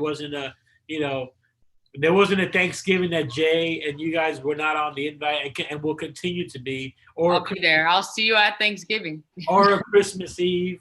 You know, and just you know, and, you know, we spent, as Dave said earlier, you know, we spend Sunday after Sunday doing Jet football, you know, just in misery, right? Because they lose every freaking week, right? So, and I can remember, you know, we'd come over and there'd be times like Danny and I would be late, and, you know, Jay come in and Jay would just be on the couch with my dad just shooting the breeze, and, you know, he truly was a fourth son, you know, and just you know, and, you know, every time the Jets are doing an interception, you know, he burst out some profanity and he'd just be, sorry, Mom, I apologize. You know, I'm like, Jason, she's like, you know, it's going to happen again. And but you guys, we absolutely love you. He would say, it's the Jets, Mom. It's not my fault. It's the Jets. I mean, we absolutely love you. You know, thank you. I mean, you know, I'm wearing one of Jay's game caps that I keep forever. You know, you had two caps there. One that was brand new, and one that was used. I said, I want the one you wore. You know, so we love you guys, and you know, just so, and, you know, just to keep it light, you know, just so appreciative. You know, we talked earlier today, and, you know, we said there's got to be a Stein that continues to be a Jet fan in that house, and we're just so happy that Haley has continued the tradition to hang with us, be our Jet fan. So. Love you. Words can't express it. Our family, from our family to you guys are family, and we love you. We love you guys. We love you guys. Thank you for always including us in your family and making him an honorary Ramirez. I think he changed his name to Jason Stein Ramirez. Not sure. Oh man, yeah. Like Mikey said, man, as I look on this call and I just see everybody, you know, just reminded of the guy Jay was and how much love he had for everybody. And I'm gonna try to just get through this without crying and try to do my best. But I wanted to keep it light, like everybody is, and make you laugh and stuff like that. So I was just trying to think of my Stein stories here, and I got so many, man, that this guy that we shared. So I'm just trying to, like, you know, serve him justice and do it how he would want me to do it. So I just remember, like, I worked with Jay at JPT as a campus monitor first. I was security there, and like Mikey had said, he had these guys had a talk without me there, and Mike had told him, Jay, take care of my brother, man. And that's something that he always did, and I always knew that he had my back.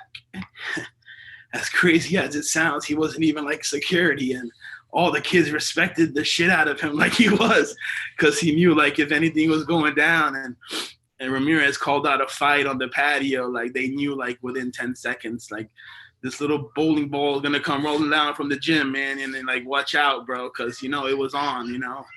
He always had that bond, man. Like I would get there and restrain my student, and I would just know that within 2 seconds, Jay's gonna come right behind me, so just watch out. And the kids knew that, and he just had that instinct, man. And he was like Mike said, he was just family to us, and we just embraced that. And all of you guys, we love you. And I remember when I started coaching with Jay, we went on many trips. That was like one of the best things. We would go away.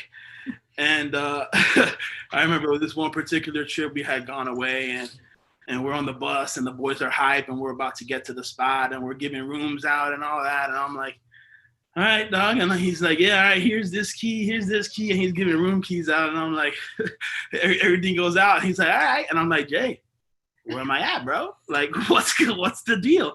He's like, oh, I didn't get you a room. I didn't give you your key. I'm like, no, bro. He's like, all right, we'll figure it out, in true Jay fashion. He's never like, you can never catch him off guard. He's like, all right.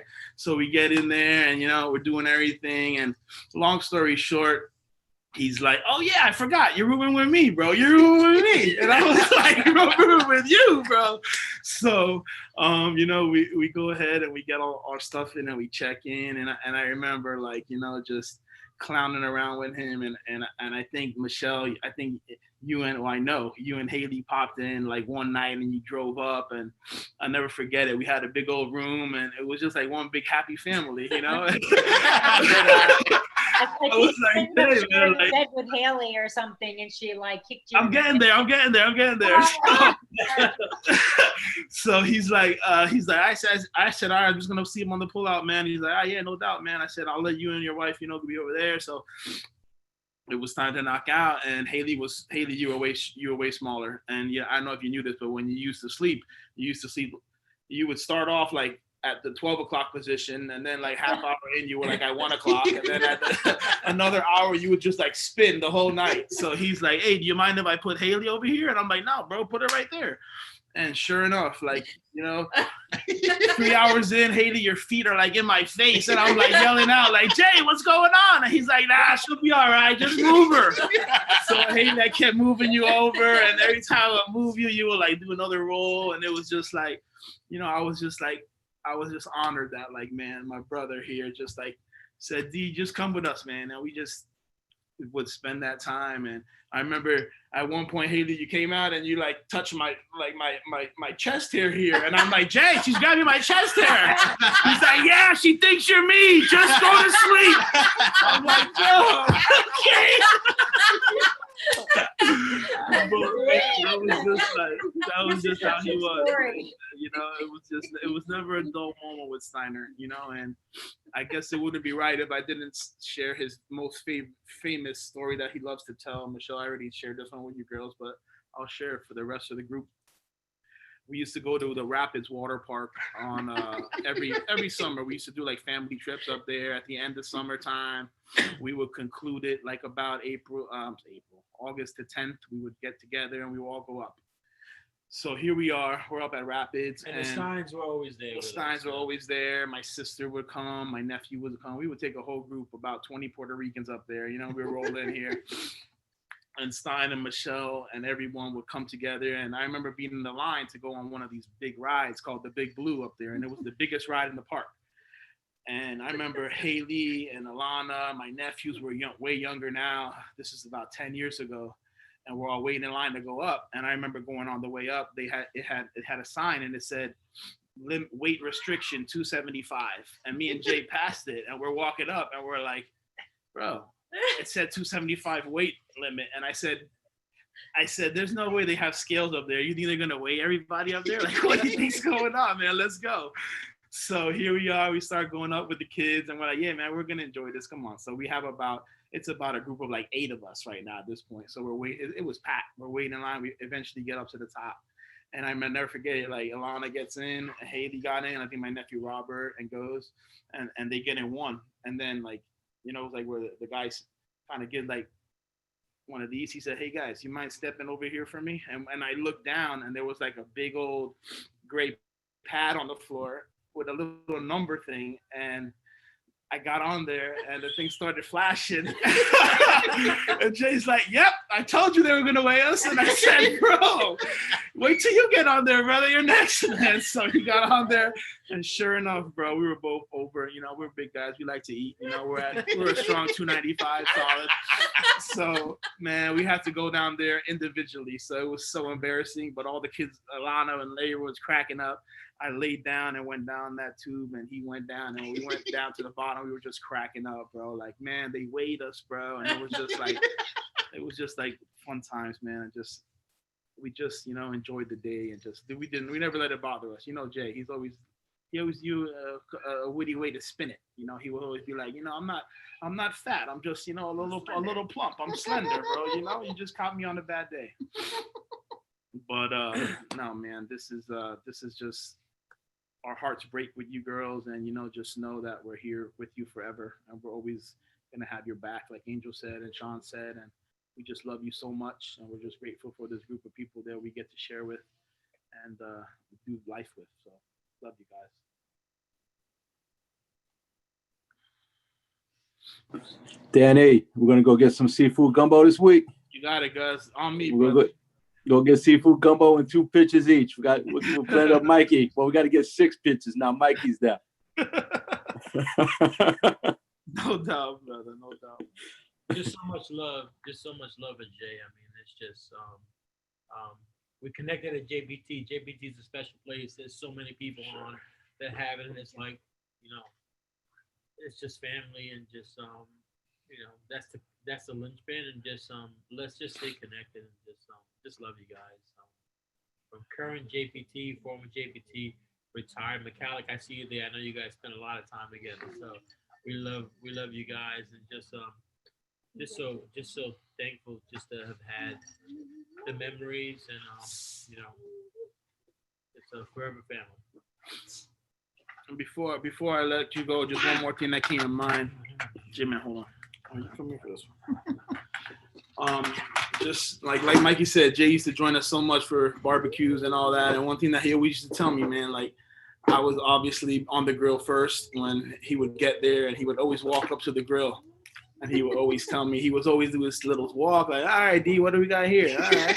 He would check it out. I'm like, "All right, got some steak." I'm like, "Yeah, man, I got this going."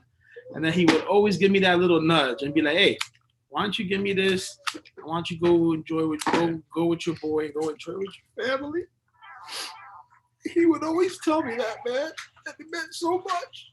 And it was so impactful for me as I hold my little guy here and we play, and you know, I try to tell Julian what happened, but I'll never forget, like, those are the things, and how family was so big to him, and how he always made sure that, you know, I enjoy my people, and he was there, and he would always help out. And then at the end of the night, he would like tell us, like, "Hey D, man, thanks for having me, bro." And I always be like, "Bro, you're family, Jay. Thank you, man. Like, you cooked everyone's food tonight, man." You know, like thank you for coming, bro. I love you, man. I would always make sure that I told him that I loved him, and he knew that, so I could sit here and smile, because I know he's up in heaven. I know I'm gonna see him again one day, man. But Jay knows that he was family, and he knows that I love him, and I love all of you guys.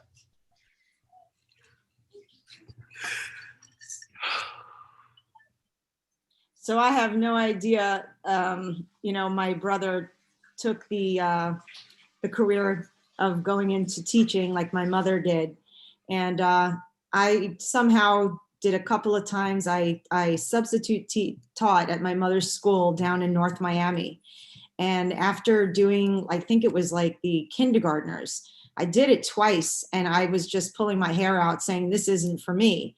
And I went on the opposite end of the spectrum. So I actually work with senior citizens. I've worked in like a community setting for many years, as well as independent living.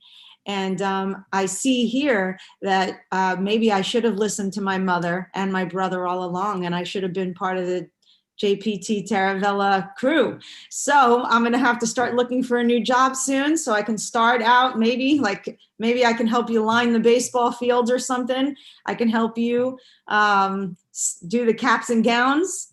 I'll stick in. I'll just take over some of my brother's things, because trust me, listening to all of these wonderful stories about him just mean more to me and my family than you can ever imagine. And I know he was a good person, but listening to you talk about him like he was your family and that he was a part of your family mean more than you'll ever know. So I hope that I have the opportunity to just, whether it's follow you online and listen to my nieces and Michelle or whomever tell stories, I hopefully be able to listen to that for a very long time to come. Guys, Mr. Cross. Guys, just hold off on the stories real quick because Michelle got kicked off and they're We're trying back. to figure out. We got it. There they are. Yes, Okay, my go ahead, apologies. Trying to Danny's reconnect them virtually was very difficult. My apologies. We were like, all of a sudden, like Danny was about to tell his story, and it's so funny. It's a great And I story. was like, okay, guys, I'm gonna go pee really quick. And then I walked away for like half a second. They were like, "Oh, Anna, come back. We're gone. We lost it." So, yeah. All right, guys, Mr. Crossman here. How are you guys doing today? Hope much better. We're Listen, okay. I know everybody has quantity, but I have quality. I've known Jay for not even quite 3 years. And I have 3 instances that I want to, let you guys know and understand. It's not quite humorous, but checkpoints in my life that, I just, as old as I am and much older than he is, I have to hold them reverent. The first one is, I was at a football game with Jay, and the kid made a play, and I said to Jay, "Man, you ain't got no good players on this team." So Jay calls the kid over, and Jay looks at the kid and say, "You suck." The kid turns around, laughs at Jay, and goes back on the field. So I call him over like, "How do you do that? That's not something I could say that and get away with it."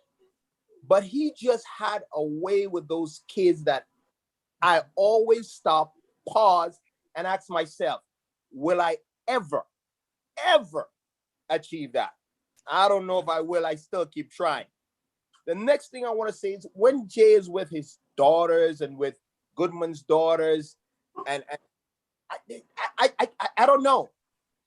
My last child I have 2 sons. The last one I wanted to be a daughter. Came out to be a son. I looked at Jay and just the way he related to those girls, I paused and I asked myself, if I had my daughter, would I ever be able to do that? He just has a charm that's just hot. He would break anybody's heart. Big, young, old, he would just break anybody's heart. That kid just had me attracted to him for the very first day I met him. He's genuine, he's frank, and I just love the kid because you get the real deal. The next thing, and this is for you, Michelle, and the girls. When I come on these calls and I listen, I stop, and I was up until about 3 o'clock in the morning, and I was reflecting on all my years of being here on this earth and dealing with people. And my pause was this: will I ever, in all my life of living, impact so many lives like he did? And I think about it every time like I'm on here now and I'm hearing it and I'm thinking about it. I said, if I do one thing before I meet my maker, I want to be just like Jason. I want to impact so many lives that when they have this meeting and people come together to talk about me, they can talk about me the same way they speak about Jason, with love, with passion, just an awesome guy. And I think it's going to be a tall order for me to meet somebody like Jason for the rest of my life. That's a void that I know is going to be very, very, very, very difficult to fill. And Mitchell, I know I only have 3 years in, but I'm telling you, you feel like family to me. And anything that I can do, just reach out and call. I promise you. For Jason, just for Jason, I will be there. Thank you. Thank you, guys. Thanks. Can I chime in here? Good evening, everybody. All my Terravella family I see on here. See Tech on here and Mr. Sarah and Danny and Mike on here. Everybody, good to see everybody. What's going on, Brett? How you doing? And Miss McCallick, I think, was on here too.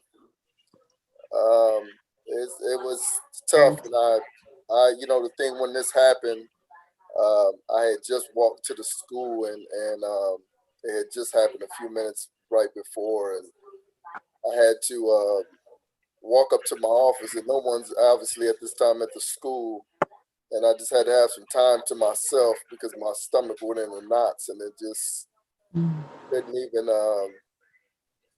couldn't even stomach it, and still now it was the last few days. It's just been tough. It was tough, and I always say he's like my brother, but I always want to say something upbeat. Over the years, I got so many stories, but I think the funniest is, with our special needs kids, nobody deals with those kids better than him. The funniest story, and Mr. Sarah probably remember this kid Brian was aging out, and he was asking for so many years that he wanted to drive the golf cart. So Jay says, "All right, I'm gonna let you drive the golf cart." Mr. Sarah, you remember this story? So he lets him drive the golf cart. So the kid crashes the golf cart. Oh my gosh. So I said, Jay, this boy done crashed his golf cart. What are we gonna do? He looks at me and says, "What Mr. Sarah gonna do? The kid is ESC. What else is he gonna say?" So I said, "Okay." So he goes and he said, "Well, let's go tell Mr. Sarah that he crashed the golf cart." So I said, "All right, I'm gonna go in here with you." So he said, let me just talk to him. Mr. Sarah, I'm gonna hate to tell you that we had one of our special kids, he crashed the golf cart. So Mr. Sarah looked at him and said, "What? Was he driving?" He said, "Yes, that was my deal with him, to let him drive before he aged out and left the school." 17 capital So he let him drive. I think that was beyond me. I said, "Oh my God, Mr. Sarah's gonna kill this man," but he didn't do anything. And then I think one of the funniest is too is we had this kid Joey that used to run Mr. Sarah. He would run out of Lori Carter's classroom. And so me, Mr. Weaver, and Stein was on the radio trying to figure out where he was. So Jay finds him. He calls me and Mr. Weaver. He says, "Well, I got him. He's out in the baseball dugout." So he comes out with the kid. Both of them got grass stains on each other. So I said, "Well, what have you been out here doing, Jay? What are you doing? Why you got grass stains on you and he does too?" "Well, you already know what happened. He wanted to wrestle with me, so we've been out here wrestling on the baseball field." And I said, "You got to be kidding me." So the kid was like, "We're going to send him home for the day." And he said, "I don't want to go." So he picks the kid up. Me and Mr. Weaver come, pick the kid up, and sends him home.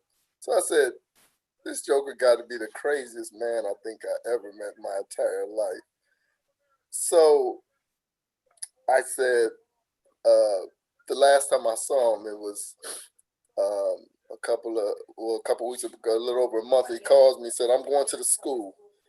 And I said, "Okay, I'll meet you there." And so he's outside waiting for me. And then I pull up and I walk up, and so he's tapping his watch. And he says, "Well, here you go again on Black people time." So I said, I think that's the only person I think I know that is not a racist that can make racial jokes, because he makes them all the time. And so we sat outside for a little while and we talked, and we were supposed to do some stuff. Never end up doing what we were supposed to do. We end up doing everything else and eating McDonald's and everything else in Miss DeArmas' office. And I don't know. I think even with us doing driver's ed together, it's probably I'm gonna miss the most because you know, we get up early and then we're out there, then it's always something adventurous every Saturday that something's gonna happen. And he's gonna cuss kids out and everything else under the sun, and no one takes it personally. And the other guys say, well, you can't say that easy. And you know, Stein, he gonna say what he has to say. So we'll sit there and I'm like, Jay, what do you want to do? Especially the couple times, actually, our last session, the kid almost drove into the little water by the school. He got out the car and the car was still running. So I said, Jay, the car is still running. So we run down. The kid is still trying to stop the car. So, you know, he calls him a dumb fill in the blank. I said, Jay, you got to be kidding me. He said, I'm going to send you home today because you don't need to come back ever again to drive in a car. So I think that was the pinnacle. And even too, I look back, there's been situations where it's been border, he might have got in trouble. And I always said, I'm not going to let nothing happen to you. And I said that when Michelle got an AP job and she left. And she always said, make sure you watch over him so nothing happens to him. And Mr. Sarah said the same thing, said, you know, Stein, right? And then Mr. Sarah repeated it twice, you know, Stein, right? I said, yeah, make sure you don't let nothing happen to him. But his always thing was, I don't worry about you. You'll be my school attorney, so I don't worry about it. Everything will be okay. And so Z, I think, is still on here. Z, one thing, I think Z's first thing she always says to me is what, Z? When I come down to the gym is, and I'm looking for him is, he's not here before I even say anything. But that's an unwritten oath that I have because I had to check on him every day, Z. That's why I had to do what I did, is to make sure that he was all right. And, you know, it's like my brother. I'm going to miss him.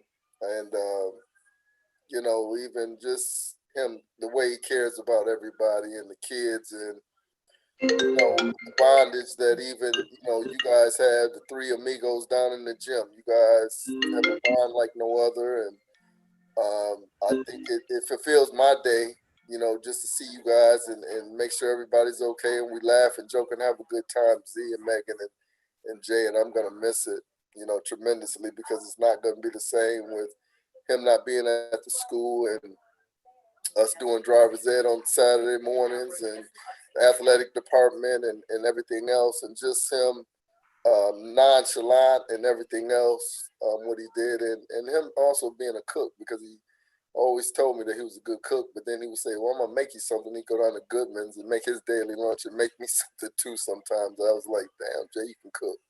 So I'm going to miss him tremendously, and I tell you, it's a big loss for all of us. Lost for words, to be honest, sometimes, but I just think about different stories with him, and it makes me laugh and kind of cry at the same time. But good seeing everybody. I wanted to say something. Can you hear me?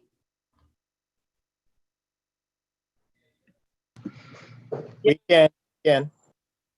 Hi, Eva. Hi. I wanted to say something. I come from a very different angle here. I am Michelle's cousin. Her father is a first cousin to me and like a big brother. And the Weiser family and my family spent every holiday together in Cuba and then in New York until they moved to Florida. And Jason was not the person I communicated with. It was always Michelle. And I was in your talk on Sunday night and this morning and now because I wanted to know more about Jason, but also because I worried so much about Michelle.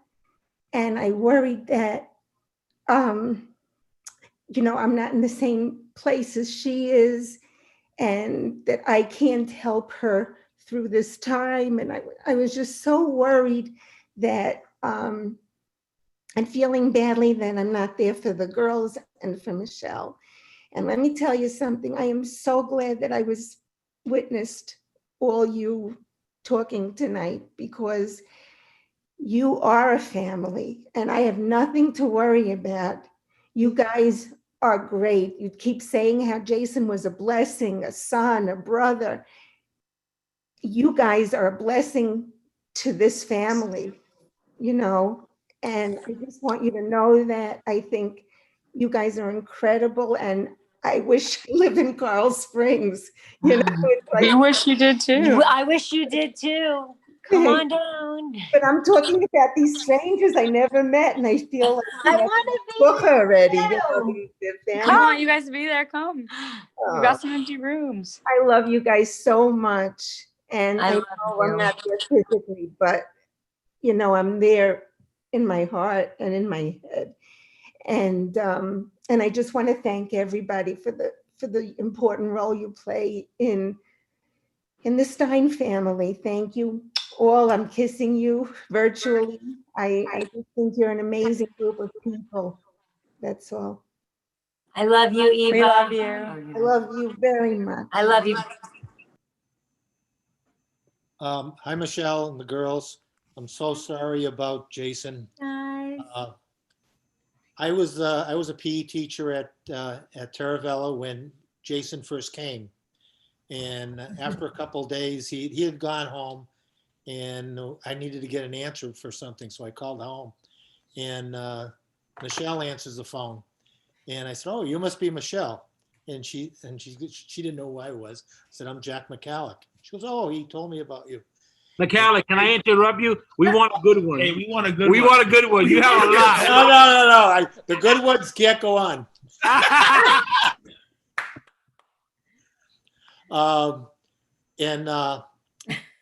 Where was I?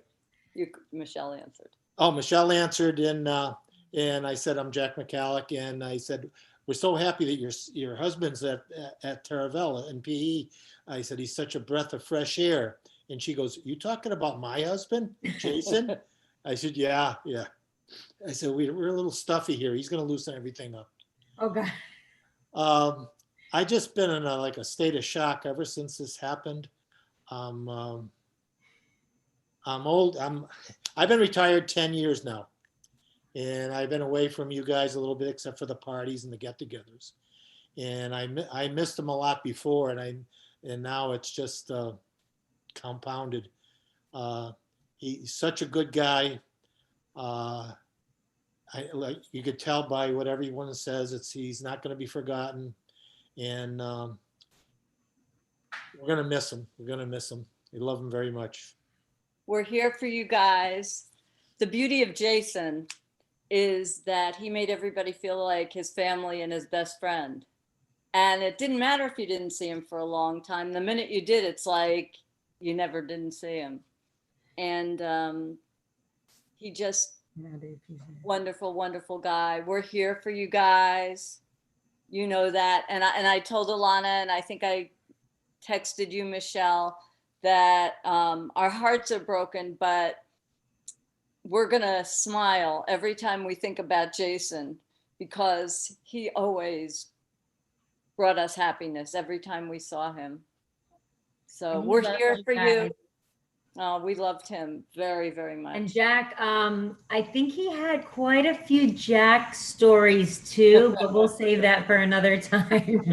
Yeah, we got it. Not now. But I will tell you, I do have a visual at the party for Sean and Carrie's friends when they were raising money for him of Jason going down the slide. They said that. I was like, okay, we paid for that. Yeah. I would have paid for that too. We love you guys. We love you. When this is all over, we'll see you. Okay. I want peaches. Oh, yeah. Peaches. Hi, guys. We know I love talking. I honestly didn't think you were going to say anything. I keep on going back and forth. I have a couple. I have a couple stories. My favorite was when Caruth sent me over to Terravella to help Jason on the computer because we got a new system for athletic director, and we all know Jason loves technology and computers. And I'll never forget, he's like, let's go to lunch. And his favorite spot for lunch was Goodman's room. We're walking down the hallway, and all of a sudden a kid says something. And Jason was like, shut your effing mouth. And I was like, Jay, you can't do that. Like, what are you doing? He's like, oh, it's okay. I'll talk to that kid later. He loves me. But I kind of feel like that's how everyone felt about Jay. And that's why he got away with stuff like that. And I'll never forget sitting at Haley Little Peanuts soccer games and Michelle and I sitting there in our FSU and our UM chairs, and Jason coming up and us looking at him saying, you should be at driver's ed. He's like, oh yeah, I am. The kids are in the car. They drove me here. I remember that. But I just want you guys to know I love you all. Alana and Haley, you're the kids that I never had. I love you girls to death. And Michelle, you are truly my best friend, and I love you. Okay, I'm done. Hey guys, it's Stellar. Can you hear me? We hear you, Solar. Yep. Hey, so, I got the amazing opportunity to teach with Jay for several years and coach while he was the AD. And then actually after Danny left, be his assistant AD for a little bit of time. And probably the most fun I've ever had in my professional life was working every day with Jason. Never a dull moment, never not a day that I didn't laugh like crazy. But the best story I want to share with you guys is the first few years I was at JPT, I was the girls basketball coach. And I used to have to bring my older son, who at the time was maybe 2 or 3, with me to practice a lot. And every time he'd come in, the first thing Jay would say is, what up, slapdick? And every day he would smile and laugh. And then I'd take him home and my wife would ask, how was practice with dad? And he'd say, it was fun. He said, I got a new nickname from Stein. It's Slapdick.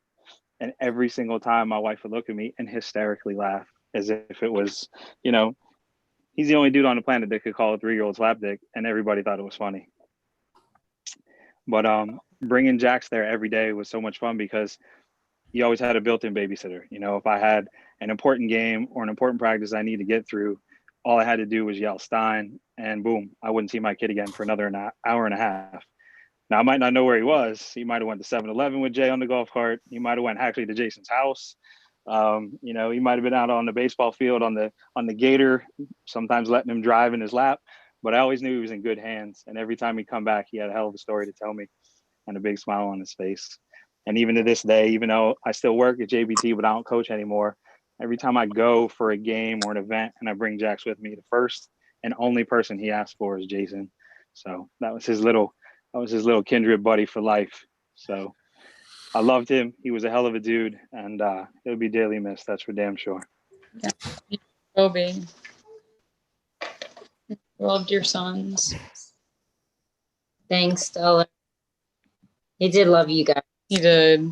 That's all. One of the reasons why I even worked at Eagles this summer is because he was like talking to everyone. He's like, Alana doesn't have a job because everything's canceled, and everyone was like, oh, come work with us. Like, just tell her to come. And I had the best summer ever. Thanks to you guys. And it was our pleasure.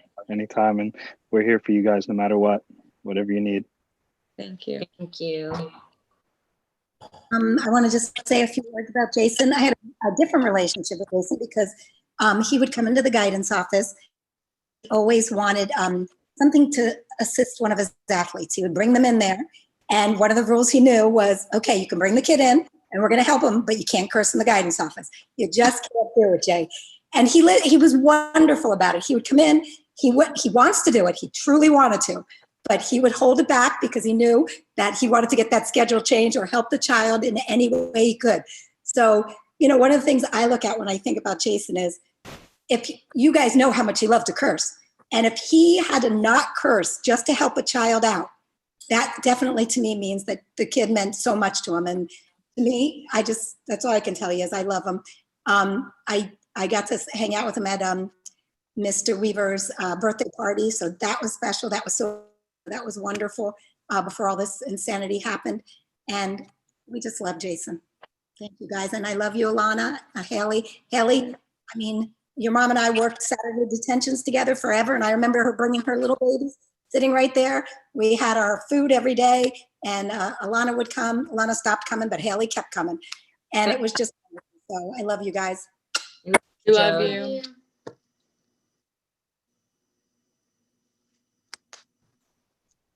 Okay. I have a quick story. May 20th, 2016, the day that lived in infamy at Taravella was Haitian Flag Day. Oh my God, that was the day before his birthday. And we're outside and we have absolutely lost all control. It's the first time where we all felt like this could go either way. And we're out on the patio and there's 1,000 kids out there.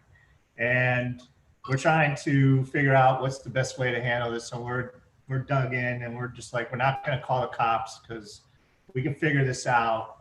And Jay was out there with me with Weaver, and Jay goes, boss, what are we going to do? We got to get him in the class. So I was like, yeah, I know, we got to get him in, but we got to figure this out. He's like, you want us, I'll take this area, you take that area. I was like, no, I was like, we're going to let them ride this out. We're going to give them their time to let them do what they got to do. And then hopefully they'll just get hot and go inside.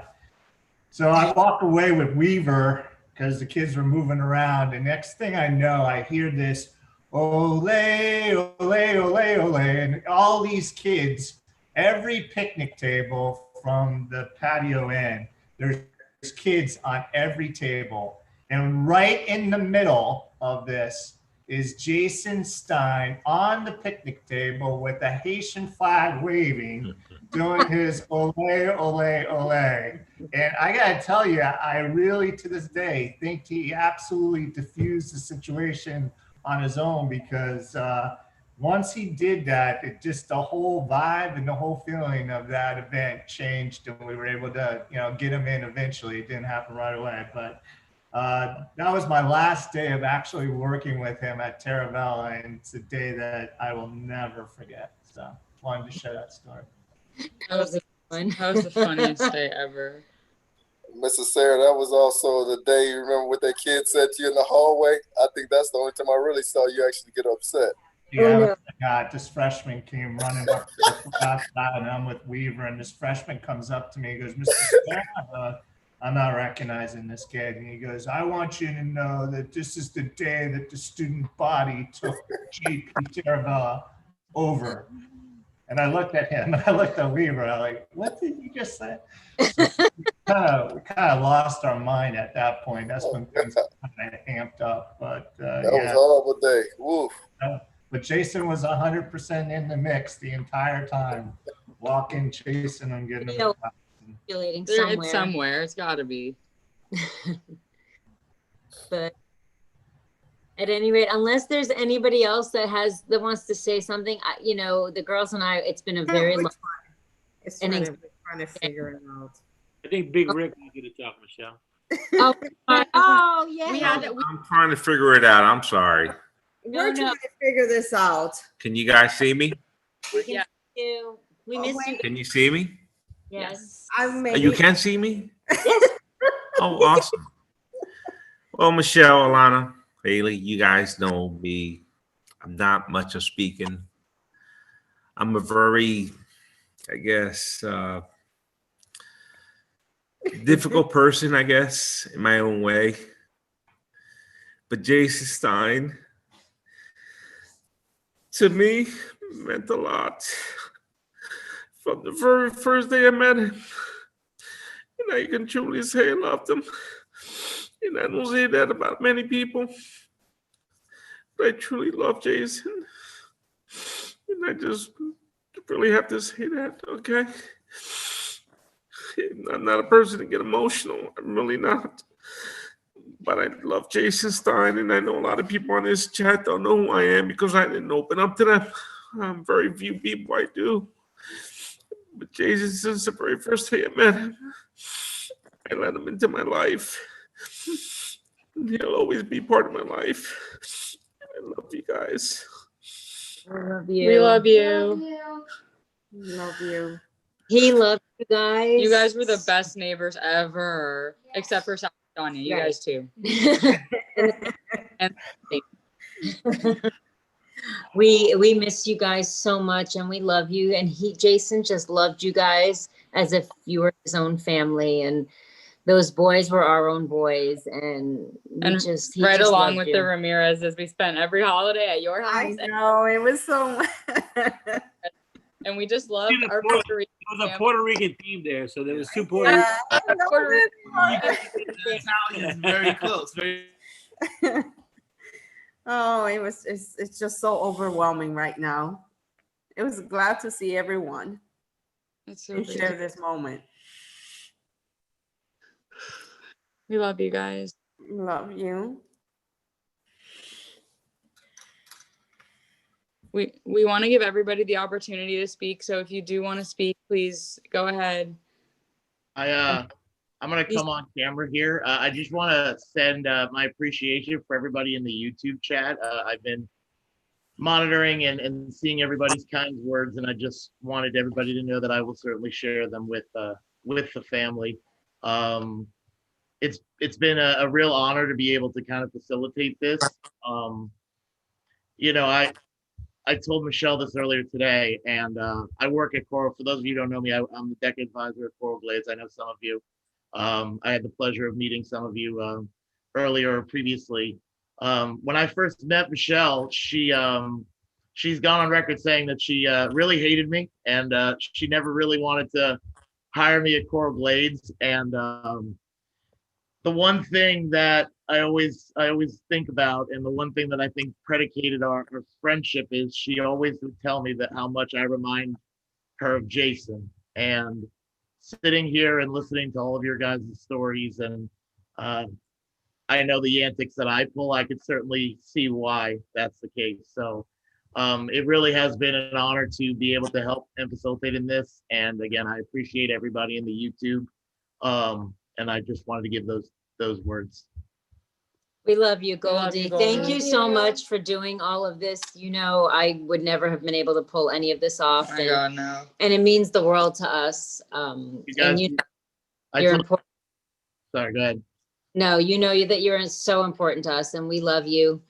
I told you earlier that yesterday I thought of every good moment I've had in my life in the last 5 years, and every one of them included you. So it's been an honor, really. All right, before I cry, I'm going off here. We love you, Gold. Love you too. Griff, do you want to talk? Way to call him out. He said he wanted to. My bad. I did want to, but. Hi, Griffy. We love you, Griff. Griff.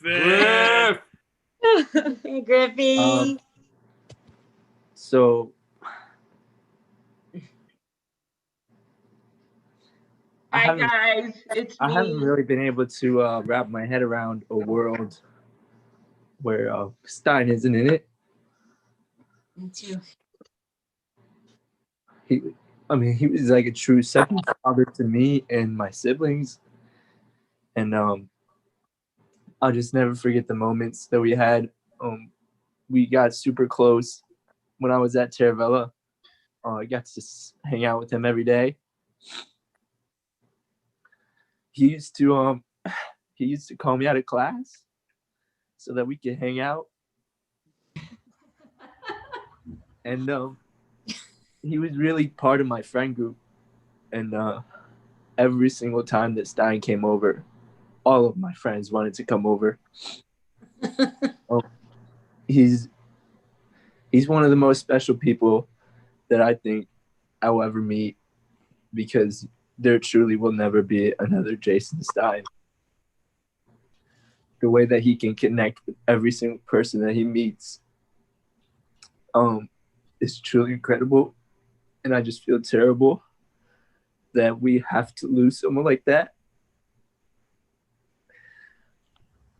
And I'm sorry that you guys have to go through this. We love you. It's okay. And I love you guys, and I'm here for you guys if you need me. And I cannot wait to come home and see you guys so that we can tell stories the right way. I love you guys. We love you, Griffey. Thank you, honey. Maybe I'll hop on a plane to BFE and come visit. That'd be great. It's getting a little lonely up here. We love you. Hi, guys. I just want to say a few things real quick. Just, we're so honored to be your neighbors for 18 years. And Jason and Michelle and the girls have been a part of our lives, and my son, Sam. And we just love you guys. Sorry. We love you so much. We were so blessed with wonderful.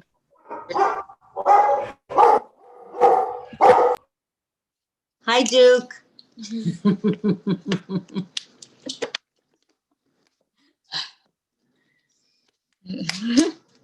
They want to talk to me. I can't.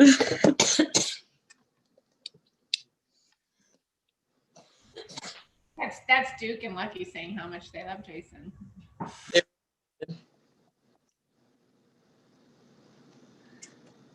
Well, guys, if there's nobody else, I can't thank you enough for sharing all of these stories. We laughed, we cried, but we needed this. I think, the girls and I all needed this kind of therapy to hear all of these amazing stories and all the love and everything. We are all blessed as a family, Alana, Haley, myself, and Jason, for having every single one of you in our lives. He loved every one of you. And we will all, keep his legacy alive. And it's just been a very long and emotional day for us. And we thank you for all being part of it. And even those of you who are on YouTube. I can't even believe that we had to Zoom and YouTube a funeral and a memorial celebration of life for somebody who just hated the internet. I mean, Jason loved his friends, he loved his family, and he loved his players, his athletes, and his students. You guys that are listening, former students, current students, anybody, I know he was hard on the outside, but someone said it the other night, he was big and smushy on the inside. And he loved all of you guys. I can't tell you how many stories he's come home and shared with us about all of you. And as much of an impact as he's made in your lives, you have made him in his as well. He was proud to be your teacher. Your PE instructor. He was proud to be that. He was proud to be your teacher, your friend, your mentor, your coach. He just loved all of you, and JPT runs in his blood. So I hope you guys know that. And when you're on campus and you're wearing your JPT stuff, I hope you know that he's smiling down at you and he's proud that you guys are representing something that he just loves with all of his heart. So thank you, Sean, for bringing him in there and making JPT part of our life. And just changing our life for the better. And we love all of you guys. I mean, I can thank every single one of you. There have been so many people on here, and you've just been so amazing to all of us. And we love all of you. Please keep in touch with us. We love you guys.